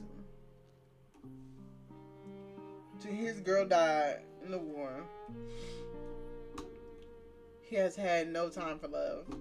Just stay by his side. Keep watching over him. I chew the insides of my cheek. He really sees through me. But I don't want to reveal too much. I'll do everything I can, I promise. Isul spreads to a genuine smile. Good. Lord Rainer deserves that much. And with that, Isul shoots me with a quick wink before he walks off. Once he disappears, I retrace my steps through the hall. Soon, the other corner, I see Solar coming my way. Time to cool off. Hey Solar, what you up to? Lady Jericho, hello. Off to spend some more time with Laura Wilson, I take it? She shoots me a look so wicked. The heat in my cheeks come flooding back. Solar. For a place that doesn't have instant messaging, gossip sure spreads around here fast. Why does everyone think we're together? Oh, I could not know. Perhaps because you are joined by the hip. Yeah, well, I did choose him to be one of my guards, didn't I? Solar leans into me and her smile turns into more devious than before. If you say so, my lady. I severely cross my arms. I do. Time to change the subject. Now, what are you up to? I was off to the kitchen. I need to make Lord Wilson some lunch. He's still not feeling great. Why don't you treat him with something he really likes? And tell me Rena's favorite food while you're at it. He likes roast beef and cheesy potatoes. Wow, those sound great. You're pretty good. You're a pretty good wing lady. You know that. Soleil looked startled. Are my wings showing off again? No. I mean wing lady. Like, you're good at helping your friends out. And also wing lady. Like, you're a fairy. Once Soleil gets it, she laughs. Oh. Well, this has been lovely, but I really ought to get back to the kitchen now. Lord Wilson must be starving. She hesitates. Unless you would like to help. Help cook something for Rainier? I'll do it. Soleil's eyes widen. Are you serious? Absolutely. I take her off towards the kitchen. Let's go. Down the kitchen, Soleil gets out everything I need: potatoes, seasoning, a side of beef, and a huge heap of salt. Rock salt. I have no idea what I'm doing, but I'm here now, for better or for worse. As I cook, Soleil talks me through everything in a chipper, confident voice. First, you will want to coat the bottom of the pan in salt. I pour the salt and spread it around. Alright, good. Now, put the roast in and sprinkle the salt. Sprinkle it with herbs. I cover it in the garlic and then parsley and the thyme. Then grate some pepper over the top. And finally, the rest of the salt is cooked. I dump the rest of the salt over the top. As we put the roast to bake, Rylan stops by. Enjoying yourselves? Rylan, hi. Soleil shows me how to peel and cut potatoes. And then I set them onto the boil. You know, Rylan, might as well while I'm here. Say I was thinking about getting Lord Rainier something as a great get well soon gift. What do you think he would like? Well, a new bridle for his favorite horse might encourage him to go riding again. He has a favorite horse? Ryan frowns. Why do you ask? Easy. Lady Terica is only curious. In which case, yes. What? Bunchibus? Bunchahalas. Bunchafalas. My lady. These guys really know a lot about Rainier. Really goes to show how long they've been working here. What about food? Maybe sweets? The prancing stag sells bottles of their mead. It is the favorite tavern in the village. Another good idea, thanks. When the roast comes out, Soleil helps me mashed potatoes and then grates some cheese over the top. She puts it all together on a fancy silver tray and even garnishes it with a napkin folded like a rose. Fine job indeed, Lady Terico.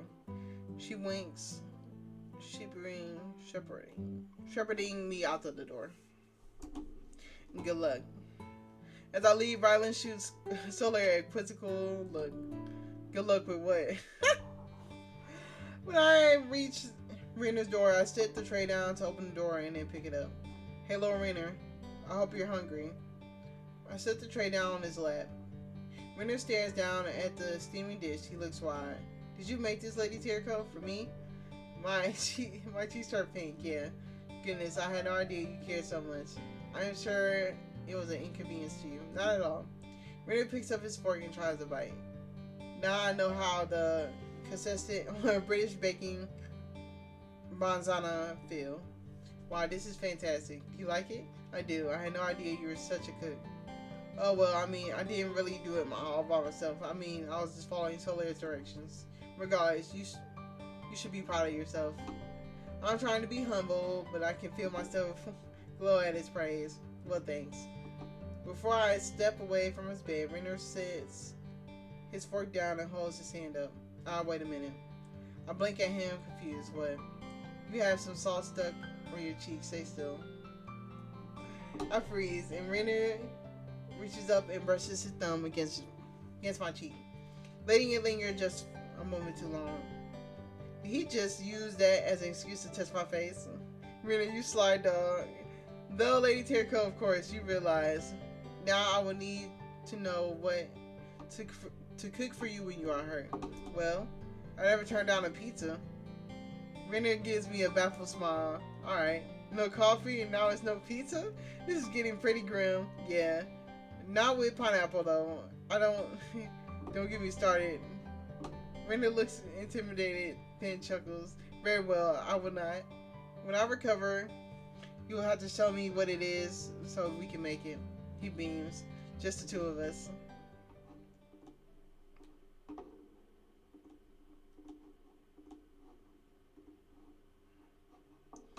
Later that day, why everybody look pissed? Okay. Later that day, Rainier starts feeling like so he summons his retainers to his study to formulate a plan. They fidget and pace through the room as they discuss it. Their gesture is big and their voice is loud. Only a full frontal attack will show them the true consequences of disrespecting us. August, can you imagine the casualties? We need something covert. I wonder if they cool off over the course of the day. Guess not. Otome? Could you cast an invisible barrier in case they launch a surprise attack? Defense is not my strength. Girl, what is you useful for then, bro? So you only got certain spells. You don't know no healing. You don't know the defense. Nigga, Harry Potters know that. Harry Potter fucking wizard know that. And you don't know that. You gotta get your shit together. Where your spell book at? Who taught you? Besides, it'd be fruitless. Helen would sense it and take it down. Lord Jesus. August crosses his arms and taps his foot. Then what do you have any ideas? Alta pauses to think. We all wait with bated breath. I might have one. The retainers sit and stand up straighter. My bad, I just saw a bug. Sit up straighter to hear what she has to say. If someone wears Lady Terrico's cloak, then I may be able to enchant them to look like her. Well, what? We know the generals want her, so if they thought they could get her, that would certainly lure them. You mean pretend to surrender her? Yes. Like they want it, except it would be a trap. A trap for her trap. Perfect. We can give them a taste of their own, I think they said medicine. We almost said medicine. As Rainier listens to them, I notice him propping his chin up on his hand. Sometimes he bows his head and takes a quiet, labored breath, but the others keep talking. He's still not ready for battle yet. But which one of us should pose as Lady Terrico? Syracuse, without a doubt. He's one close to Lady Terrico's height, and he does not always accompany Lord Rainier. The generals would be at least likely to notice he's gone. The more they discuss the details, the more I feel it, the danger of their plans sink in. Soon my stomach starts to twinge with guilt. This is all my fault. If I hadn't been here, none of this would happen. If I hadn't been here, the witches, queen, generals wouldn't have come back. I don't even want to think about how many times I've almost got Rainier killed since I showed up. Sir Keys, do you find this agreeable? I do. August, so they nod. And you, Lady Terrico, we need your consent most of all. None of this sits well with me, but if I resist it, it would be a 5 against 1. So I stiffen up my lip. I'll do it. Thank you. I promise you'll be safe in our hands. You said that last time I got caught. Alright. With that, Rainier stands up from his desk. Very well. The die is cast. I relieve you of your duties for this evening. I want you to save your energy, prepare and rest. I expect you all at the best tomorrow morning. They bow before him. We will give you everything, nothing less, my lord. Rainier watches as the returners leave from his study one by one. His face as somber as his footsteps. I watch too, with a heavy heart. Are they thinking about what happened to Rena's mother and brother? Can I really let them risk this for me? I have to help. After the sun sets, Rena leads me to a room I've never seen before. When we get here, I see Rena's armor laid out in piece by piece. The Retender's plans were already in front of my mind, but it's another clearing reminder of what's to come and what could go wrong. I just hope it does its job. Rena takes some polished and cloth from near them and sets about cleaning them one by one. I just pace up and down the aisles, not knowing what to do with myself. I feel like I should say something, but he's got a lot to think about. Soon enough, the heavy silence gets the better of me. Is everything okay with you, with your armor? I see nothing torn or ill-fitting so far. I may ask for your help putting it on soon. I hope that'll be alright. You're not going to get dressed for battle now, are you? Render shakes his head. No. I just want to run through everything one more time so my muscle memory is fresh. Then, when the battle comes, it will be quicker. I will not make mistakes, right? I can't think of an articulate answer. My mind is still too busy everywhere else. We have to have a backup plan in case it doesn't work. It's not going to work, is it? It's Vesgard. Lady Terko, could I bother you to help me with a buckle? I don't hear him ask. I don't care if this is real or a dream. That doesn't matter anymore. What matters is that I care about these people and they're about to put their lives on the line. I have to do something. I can't let them do this. If they die, I'll never forgive myself. Just so I think that I feel a sudden soft touch from the small of my back. Me son? I flinch with a surprise and whirl around to face him. Huh? Something has been troubling you deeply all evening. Perhaps you ought to let it out. I'm just worried about the battle ahead. I feel so helpless. Please do not. You have one role is set, and you have played it perfectly. Take comfort in that. Thanks, I'll try. Hearing Renard talk to me clears some of the cobwebs out of my mind. Now that I've come back to Earth, I see he's shirtless. His pauldrons and breastplate waiting nearby. Oh. Suddenly, something else occurs to me. This might be my last chance. I swallow hard and bite my lip. Come on. If you never take another risk in your life, take this one. Girl, what you finna do? Before I can stop myself, I take Rena's shoulders and pull him down. Where he meets me in a kiss, I kiss him as hard as I can. Like I never kissed anyone before. Ain't no way. Rena stutters at first, but soon he tilts his chin and turns up his eyebrows. His warm, strong arms squeeze me, and he returns it. His lips desperate and yearning against mine. I never want to let him go. After what seems like forever, we pull away, and I stare deep into his weary eyes. I sigh and keep holding him, but my heart breaks, and I realize what I can do.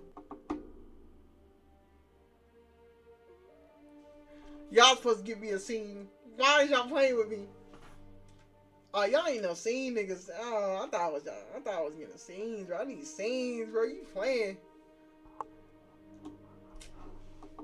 We already know what they did. We already know. Y'all fucked. He leaves with a white flag and a message that Renner wants to meet and discuss the truce. We wait for him for hours until the early afternoon. He comes back. When Renner opens his scroll, he sees Magnus' seal of approval.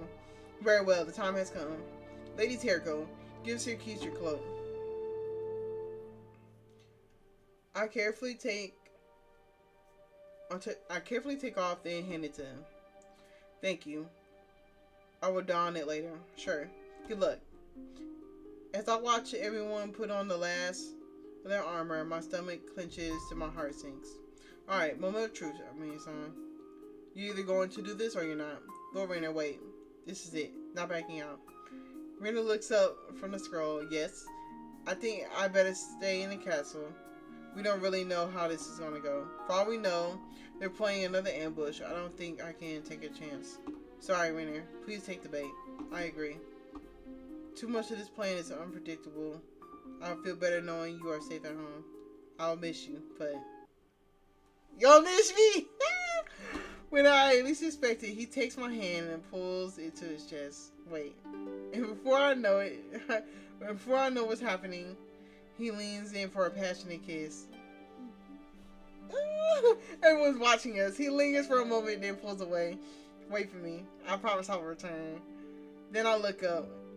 I see his retaining expressions in my cheeks flare up. Oh my god.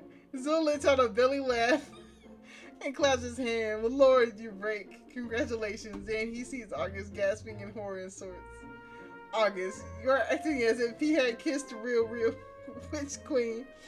August shivers. Do not joke. Alta has a big gobsmacked smile plastered on her face. Goodness, I was so busy with my spell books, it appears I have missed quite a lot. Tiki doesn't say anything, but I see him raise his eyebrows. He saw it from the beginning. He said, "Oh, you sneaking into the master's bedroom? What you doing?" Well, at least Syracuse knows how to behave himself. Very well.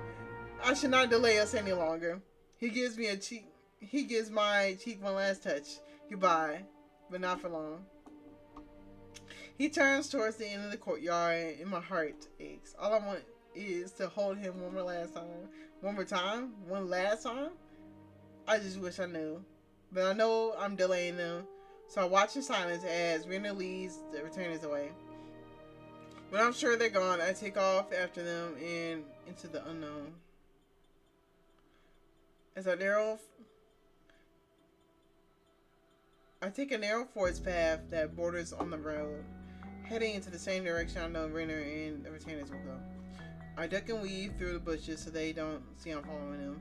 The forest is apparently endless and apparently empty around me. I find myself thinking perhaps too hard. You'll be really lucky if this works. What good will another lookout even be? I climb over a thick gnarled tree root in my mind. Turns to Rainer instead. What if I'm just clinging to Rainer because he protects me? You can't build a relationship off of that. You could. And now you're going to do something stupid just because you think it'll save his life. I shake the last thought off. No, I started this. I have to help no matter what's the cost. When I reach the trade-off point, I see that the others haven't arrived. So I settle into the bushes and wait. Whatever happens, I'm ready. I have to believe that. After what feels like forever, Rainer and the retainers and the generals arrive. And Rainer goes through his motions and sending Syracuse across the road. Watching them on tenterhooks, taking shallow breaths, waiting for something to go wrong. They look just like her. So Syracuse makes it all the way across, stopping in Magnus' side. Thank you, Wilson. I believe our deal is complete. I'm glad you were able to see reason. Suddenly, out of the corner of my eye, I see a flicker in the trees. When I glance over, I see someone crouching in the branches, poised to strike. Wait a minute. I squint through the bushes and make out of his unmistakable coblet robes. It's the choir boy. I didn't recognize him in my dream. He's one of the witch's generals. He draws out a knife and glints in a dapper foresight. His eyes front the group when Rainer stands unaware. Rainer's not going to see it coming. I can't stop the choir boy. Before he can throw the knife, I burst out of the trees, right into Rainer's path.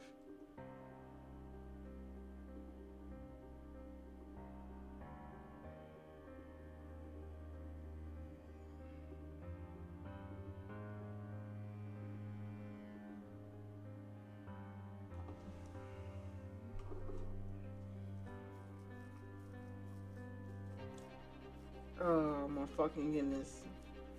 Oh my fucking goodness. Are you serious, bro? They did all that work and you still pulled up. If he was ready to shoot that nigga, he's still gonna get him though. Why you playing? Black vortex under beneath my feet. My stomach lurches and I feel myself being whisked away. This nigga finna cry when he gets back to his castle, bro. How you gonna do him like that? The last thing I see Rena is desperately reaching out for me.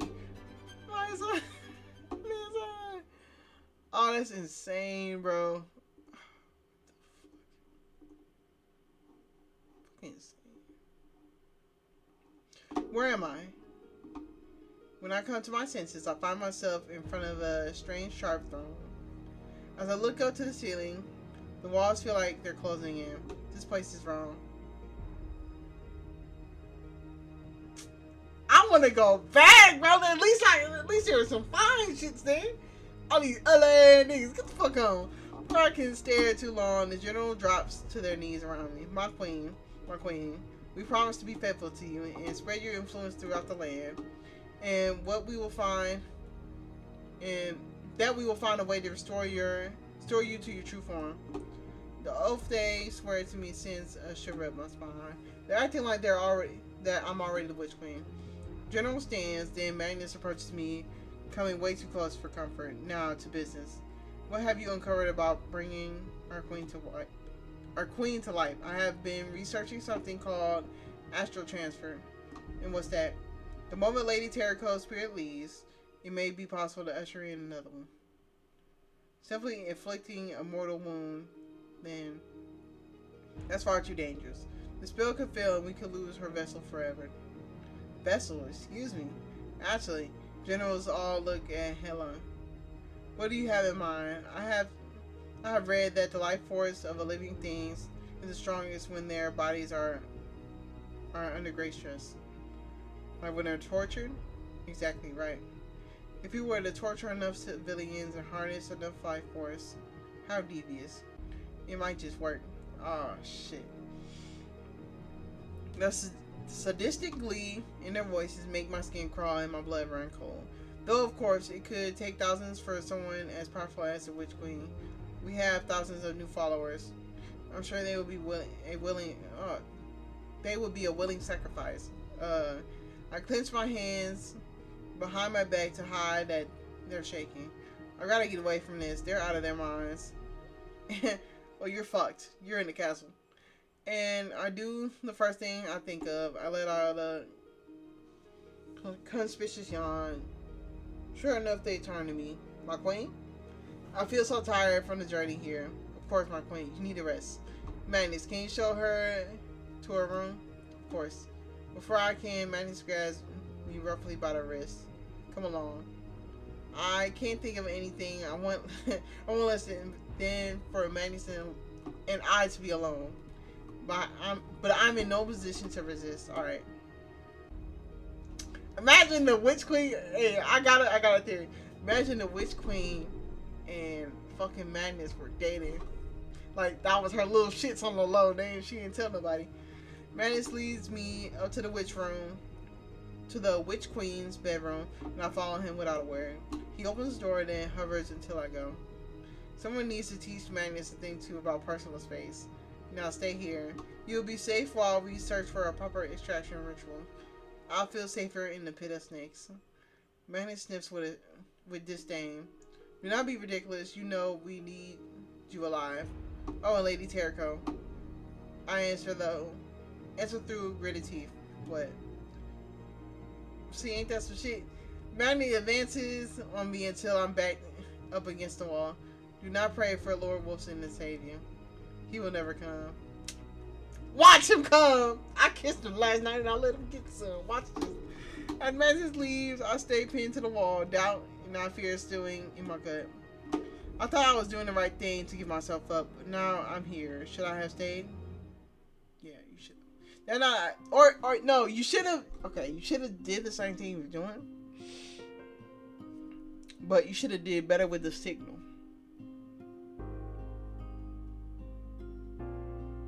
You should have yelled his name or something like.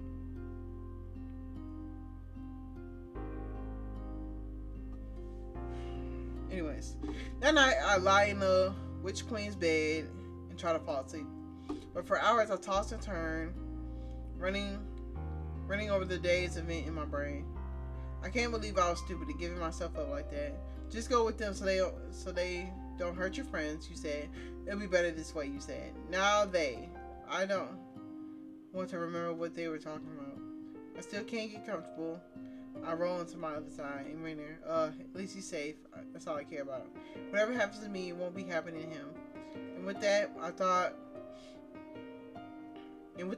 my body gives up at last, and I drift off.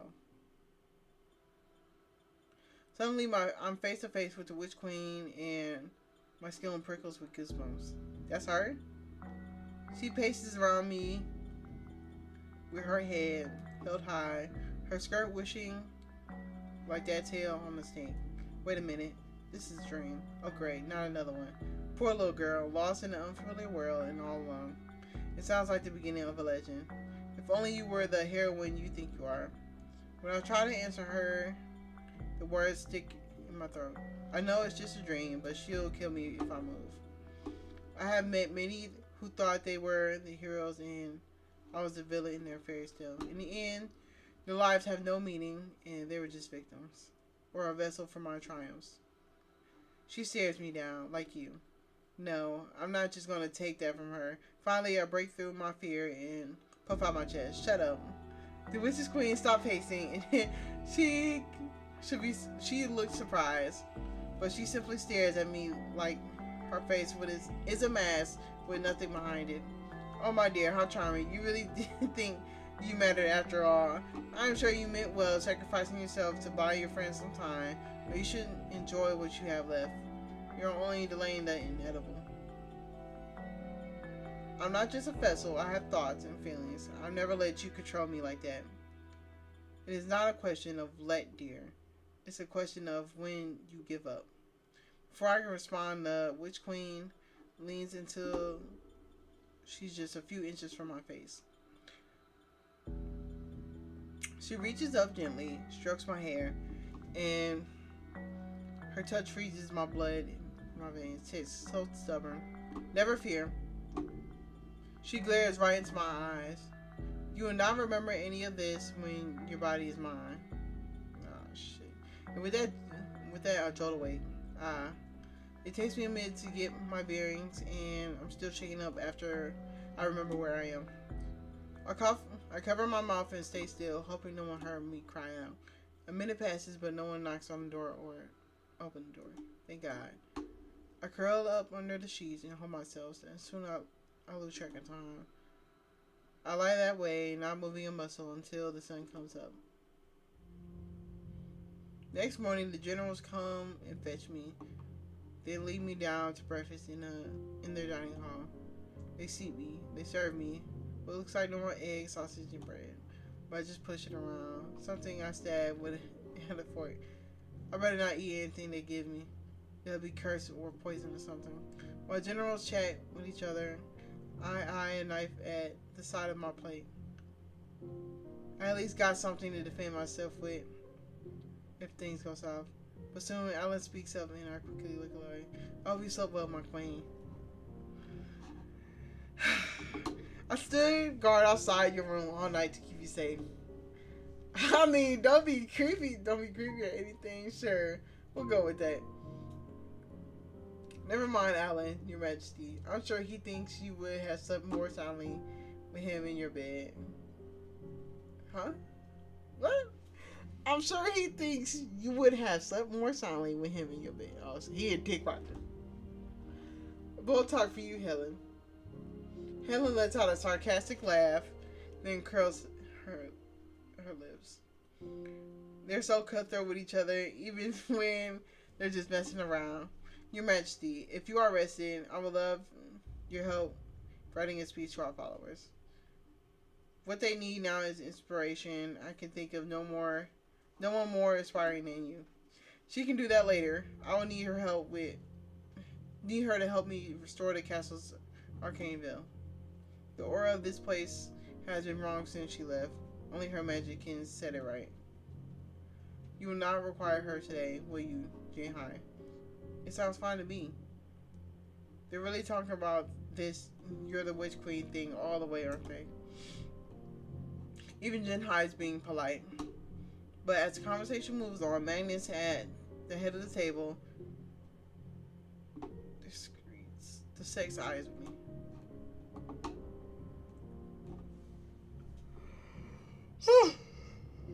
Shit. I realized he barely said a word all the morning. He's just been watching every move. I wish I could tell him to quit it. But is that a good idea? Fuck it. You're not gonna turn me into a witch just by staring at me, are you? I need to observe your mannerisms. Take note of how you speak and walk. You are very different from our queen. It will make things difficult. It's not like it's not difficult me, right? I keep doing it. Alright. I'm not sure whether it's hunger or just Magnus creeping me out, but as I sit there amongst the generals, my stomach turns. This isn't right. They joke with each other like Rainer retainers, but all their jokes hit too close to home. They're eating real food out of their armor and being domestic like they weren't just talking about torturing people the day before. I stare down at my uneaten breakfast. I don't know how much longer I can sit through this. The minute I start to doubt myself, a strange rumble echoes somewhere in the castle walls. Jihai ears pick up. Did you hear something? Leonx frowns, then listens for it too. No. The rumble comes again, louder this time, almost like marching soldiers. Is that? Ah! Yeah! What the fuck? He ain't gonna come and save you. Look who at the door! Look who at the door while y'all eating fucking breakfast, nigga. Come and save me. Yeah. The doors bust off. The doors bust off their hinges, and Renner and his retainers charge in. They stand amid their splinters, their armor gleaming and their weapons drawn. Beside them, Renner's knights packed into the halls. He brought the whole army to rescue me. Hand over the lady. We are son now. Oh shit, this finna go down.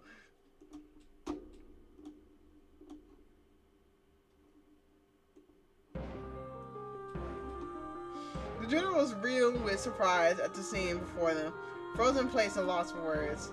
I look back at Rainer, still aiming his crossbow, and my heart leaps into my throat. He came. And before I can run into him, Magnus springs to his feet and throws his chair aside. He clatters on the floor, and when I flinch, Magnus lunges forward to grab my arm, but he snaps back when I brandish a knife table. The knife table. The table knife! What the fuck? Table knife, I slipped into my branch. Take that. As soon as the room erupts into battle, I glance around, and all of a sudden I get an idea. If I could signal to retainer, I just gotta get Magnus off me first. My knife startles Magnus just long enough for Sirius to sneak up on him from behind. He grabs Magnus by the throat and then struggles away. Thanks, Sirius. I owe you one. Once I'm free, I turn around, stick my fingers in my mouth, and let out my loudest, thrillish taxi whistle. Renner's eyes start to meet, his crossbow already loaded. What? I point up to the ceiling, where an only thin rope holds the chandelier in place. Go high. Renner follows my finger. Once he sees it, he gives a firm nod. He fires at the rope and it caves, sending the chandelier hurtling down to the ground. Now, as the chandelier falls, I grab the rope and then the police system sends me up soaring. I swing all the way across the room, and with the fight still wrangling below. Before I crash into the ceiling, I leap off.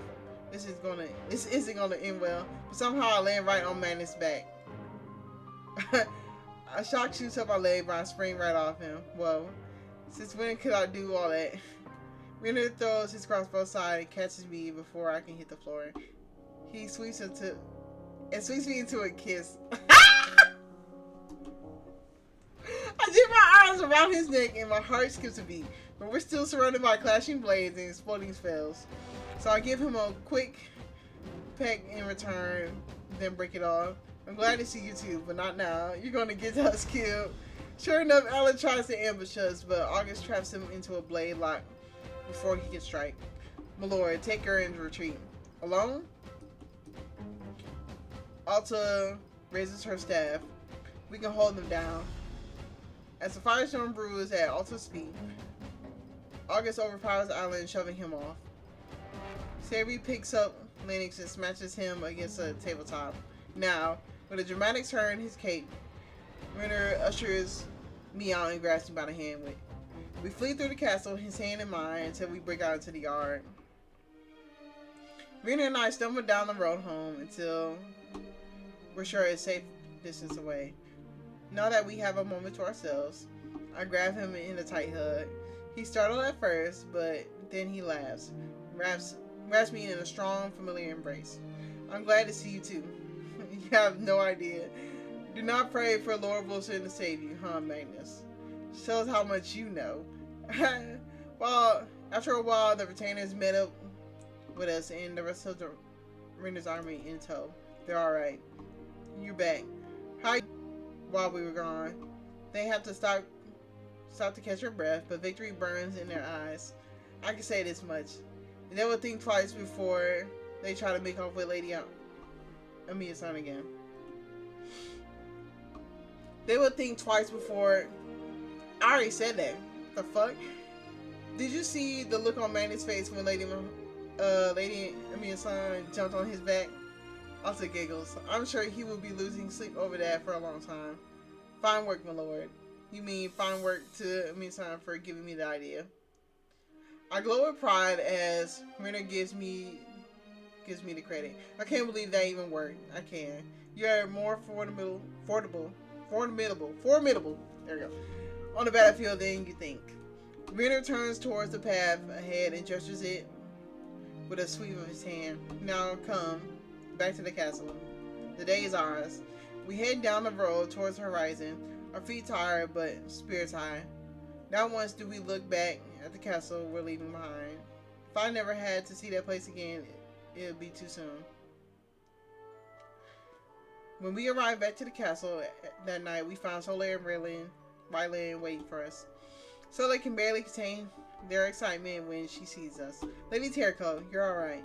Without thinking, she runs forward and hugs me. Soleil, you're a sight of sore eyes. Her face falls and draws back. Forgive me, I'm acting out of turn. Renner chuckles and pats her on the shoulder. No matter. We all have cause for celebration. Go on.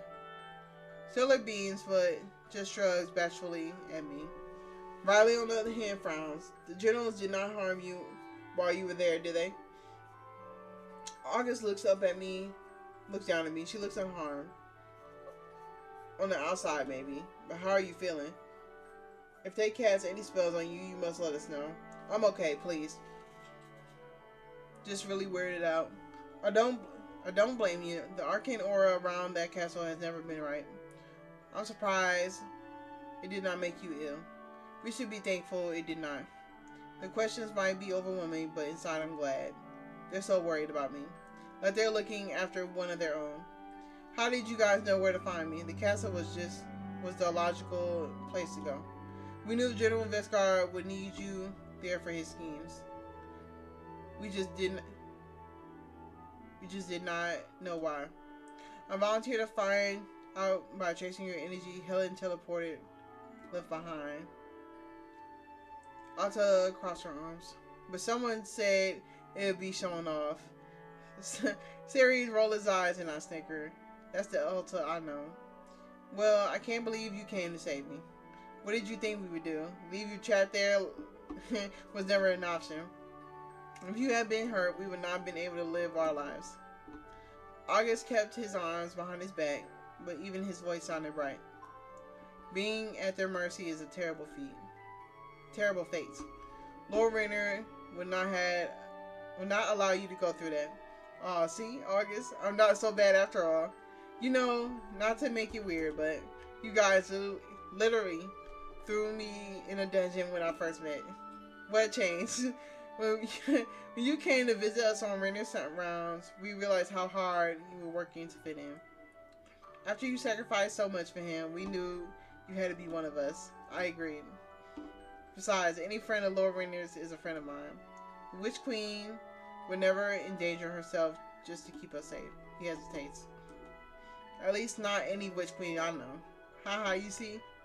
You have even convinced August. Your intentions must be good as gold. He's putting August so out of the joint to agree, but I'm loving it. As I stand there, surrounded by the retainers and Rainer by my side, I realize I'm one of them. Not just the woman who looks like the witch queen. This is my castle too, and these are my friends. Everything is going to be alright.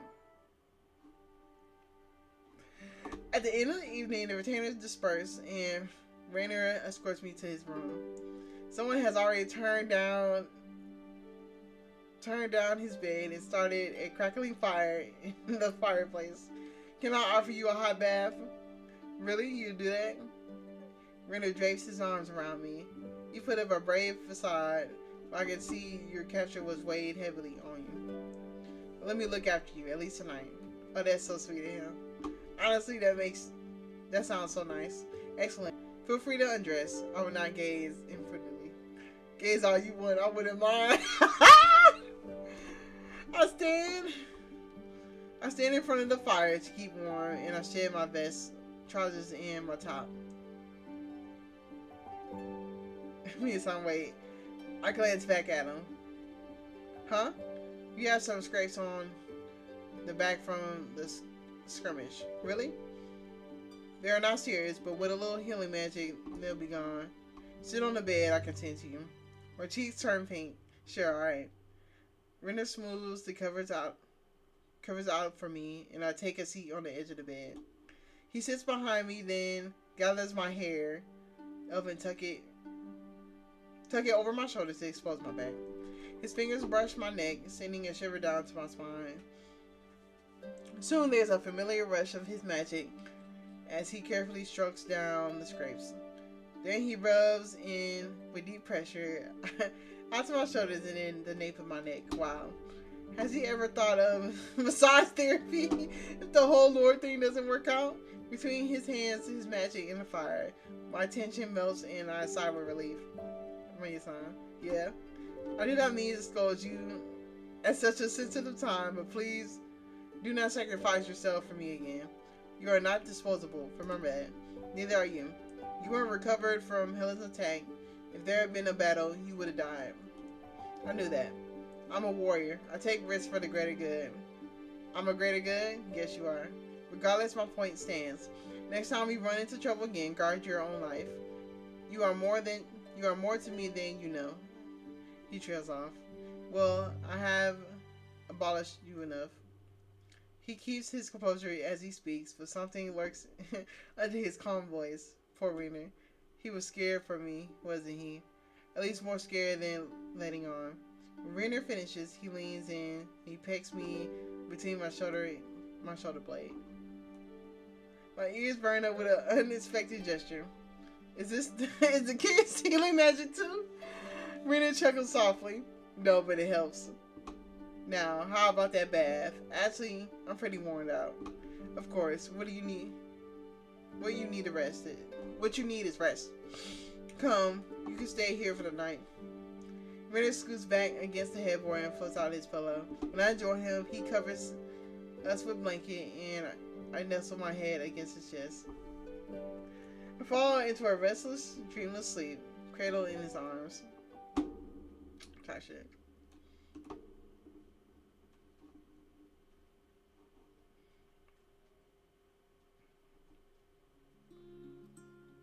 Next morning, we wake up when I find myself still in Rainer's arms.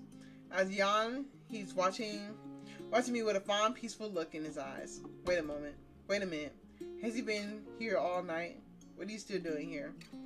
Don't you have, working on? A little, yes, but it can wait. I frown in confusion. Why? Rainer pats my shoulder and the corner of his mouth tips up. Do you not think I have something more important to take care of right now? When it dawns on me, my heart skips a beat and I turn up my eyebrows.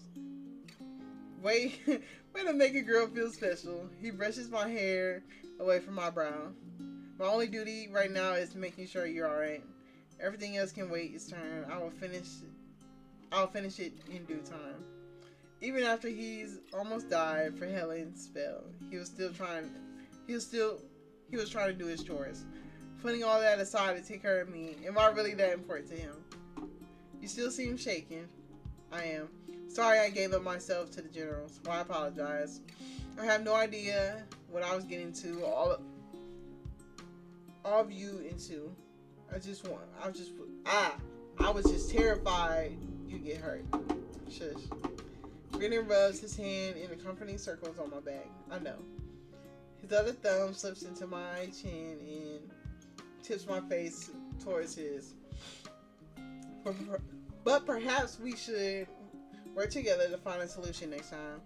The silence hangs between us for a moment as we gaze into each other's eyes. And then our lips meet, exploring each other one slow, soft kiss at a time. Soon he nips at my ear and his strong hand anchors on my bare waist. Before I know it, he drifts, kissing passionately down my neck. Oh, I tilt my head to give him more room, and my fingers tighten over the silk of his cap. Just as my breath quickens, the door knocks. Damn! Who's fucking it up? Oh my goodness, bro. Renner and I scramble off each other just as the door opens on us. Really? Go back down. Go to the kitchen.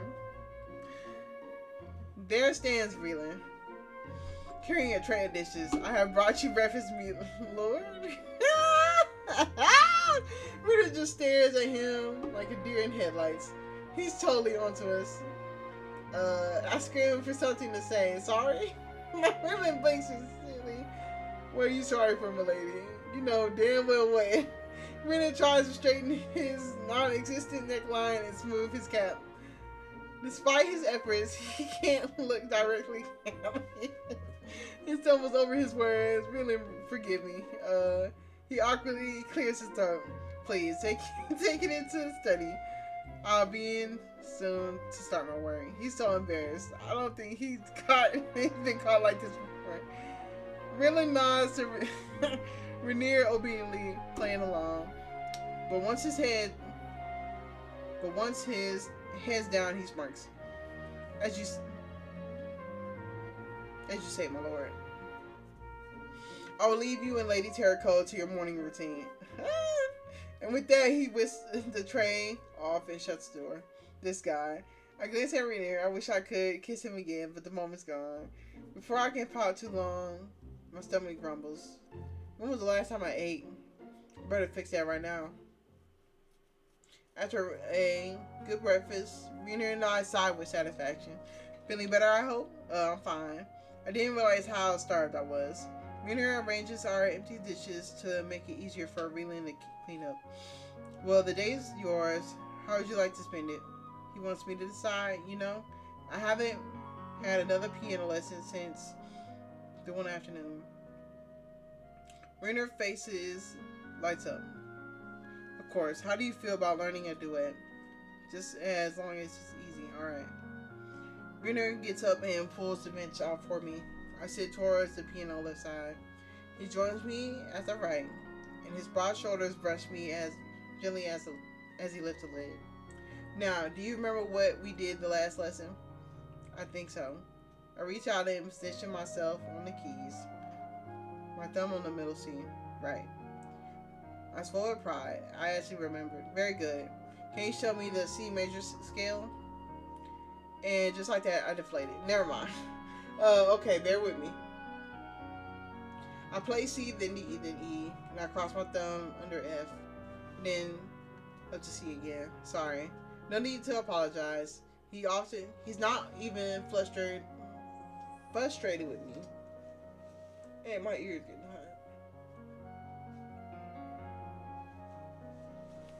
Ooh.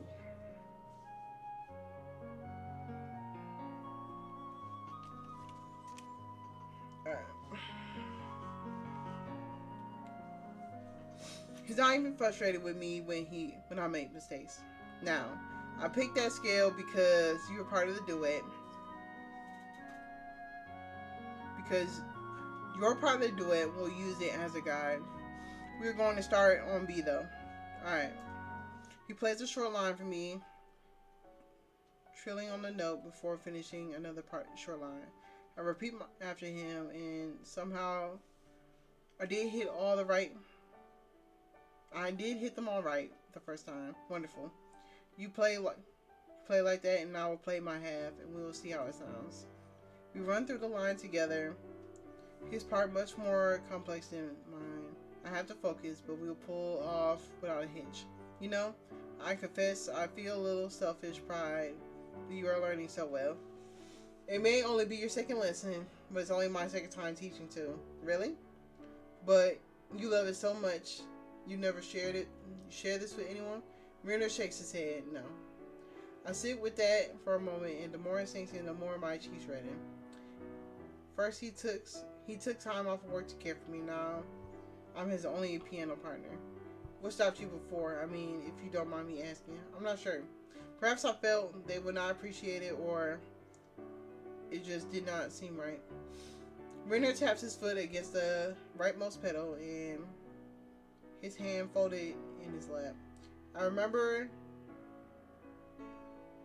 many happy days in my youth where my father would sit where you are now. Keep your fingers curved, Renner, he would say, and take your foot off the pedal once in a while. He could be an unforgiving teacher, but he was much the same with Aldrich. Your brother? Yes. Aldrich may have been a better archer or the better student growing up, but he was useless on the piano. He laughs despite himself, and I giggle too. Really? I'm afraid he was. Whether I felt beaten by him or disappointed, he would inherit our mother's throne. I could always return to music. That was one thing he did not have. He rubs his neck sheepishly. Perhaps I'm just being arrogant. No, you're not. Everyone has to be good at something. Besides, you're good at way more than that. True enough. Either way, I'm honored I was honored my father passed it on to me. I hope I can pass it on to the future generations as well. My heart skips a beat and I hesitate. Does he realize what he's implying, or... When Rainer sees my look on my face, his eyes dart away and gives me a apologetic smile. I was not asking you to consider having my children. That would be truly untoward. I snickered, then laid my head on his shoulder and draped my arms around his back, gazing down at the keys in front of us. Don't worry, I know what you meant. That night, we reunite with the retainers for dinner. A feast of potato soup and roast pork. Azul and Alta are up to their usual pranks, but no one minds. We're all just having fun. It was only like a day, but it feels like I was gone for so long. Did I miss anything? Oh, you know, the usual. Sarah sharpening the spikes in his hair. August singing love ballads to his horse. A brief, hearty laugh erupts around the table and then dies down. Even August only seems a little offended by that joke. In all seriousness, the castle was grim without you. We are glad to have you back. Trust me, so no one's happier to be back than me. Ah, shit. Suddenly, a bone-chilling fog descends over the room. The retainer's voice goes distant. Time slows down. The Witch Queen appears like a ghost, gliding down the dining hall. Is anyone seeing this, or is it just me? I'm trying to look around to see whether the retainers have noticed her standing there, but my head turns like I'm underwater and trying to move through jelly. Enjoying your dinner? What the? Stop hiding behind illusions. Come here for real if you want to talk. The Witch Queen rolls her eyes. You know I can't. But don't worry. All that will change before long. I kept trying to ignore her and pay attention to the retainers' conversation, but it's no use.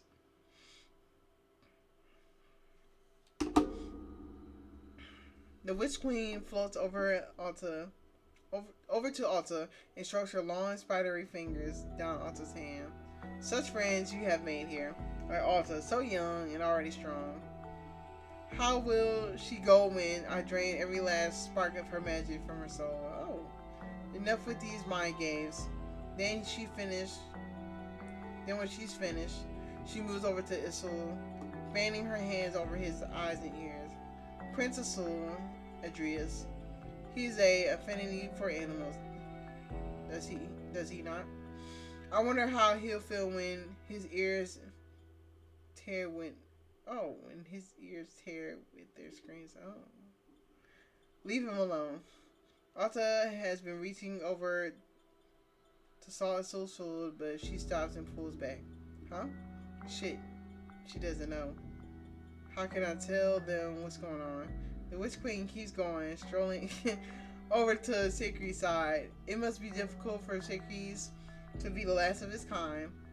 She raises her finger, then draws a line across his throat, and I can't help it. Stop it. He had enough. I know they're like, what the fuck is this bitch talking about? So he pulls down the basket of bread he was going to pass to August. What? In August. How dearly he loves his sisters. He'll be helpless at the puppet his own hands to kill them. What after? Huh? What? He'll be helpless as I puppet his own hands to kill them one after another. Oh, you're evil. You're evil. Ain't no way. I'm trembling with the white hot anger. I can't even speak as she approaches Rainer's chair. And of course, your false lord, Rainer. When even a king fell before me. She hovers over his shoulders. A primal anger stirs in my chest. Don't. She leans in as she stares at me, her hands close around his throat. My real champion will flay him away. Stop. Seeing her strangle Rainier sends me reeling. My stomach lurches and my heart pounds. I snap out of the haze and my chair crashes to the ground as I stand. Don't touch him. He said, what the fuck? Retainer's eyes snap to me. Lady Mason, what's wrong? When I look around, the witch queen had disappeared and everyone is still staring in shock. Everything around me blurs as he tears a prick at my eyes, and every time I breathe, my lungs crush into my chest. Am I having a panic attack? Lady Emerson, what's happening? I can't stay here. Emerson, please, we can discuss this. Sit down. No. I slowly back away from the table, my hands shaking hot. I said I can't stay here. If I do, the Witch Queen will kill you all. Lord Jesus.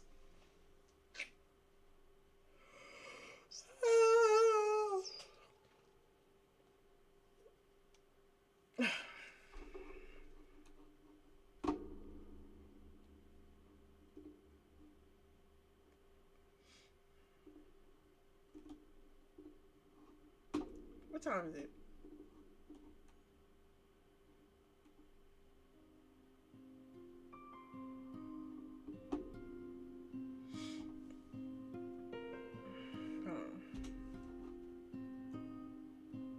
Let's see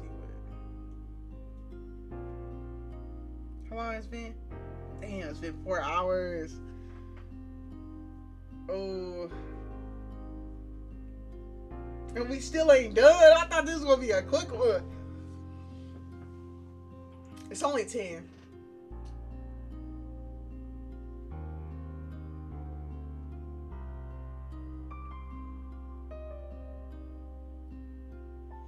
I'm gonna cut it and start a new one, so we not getting off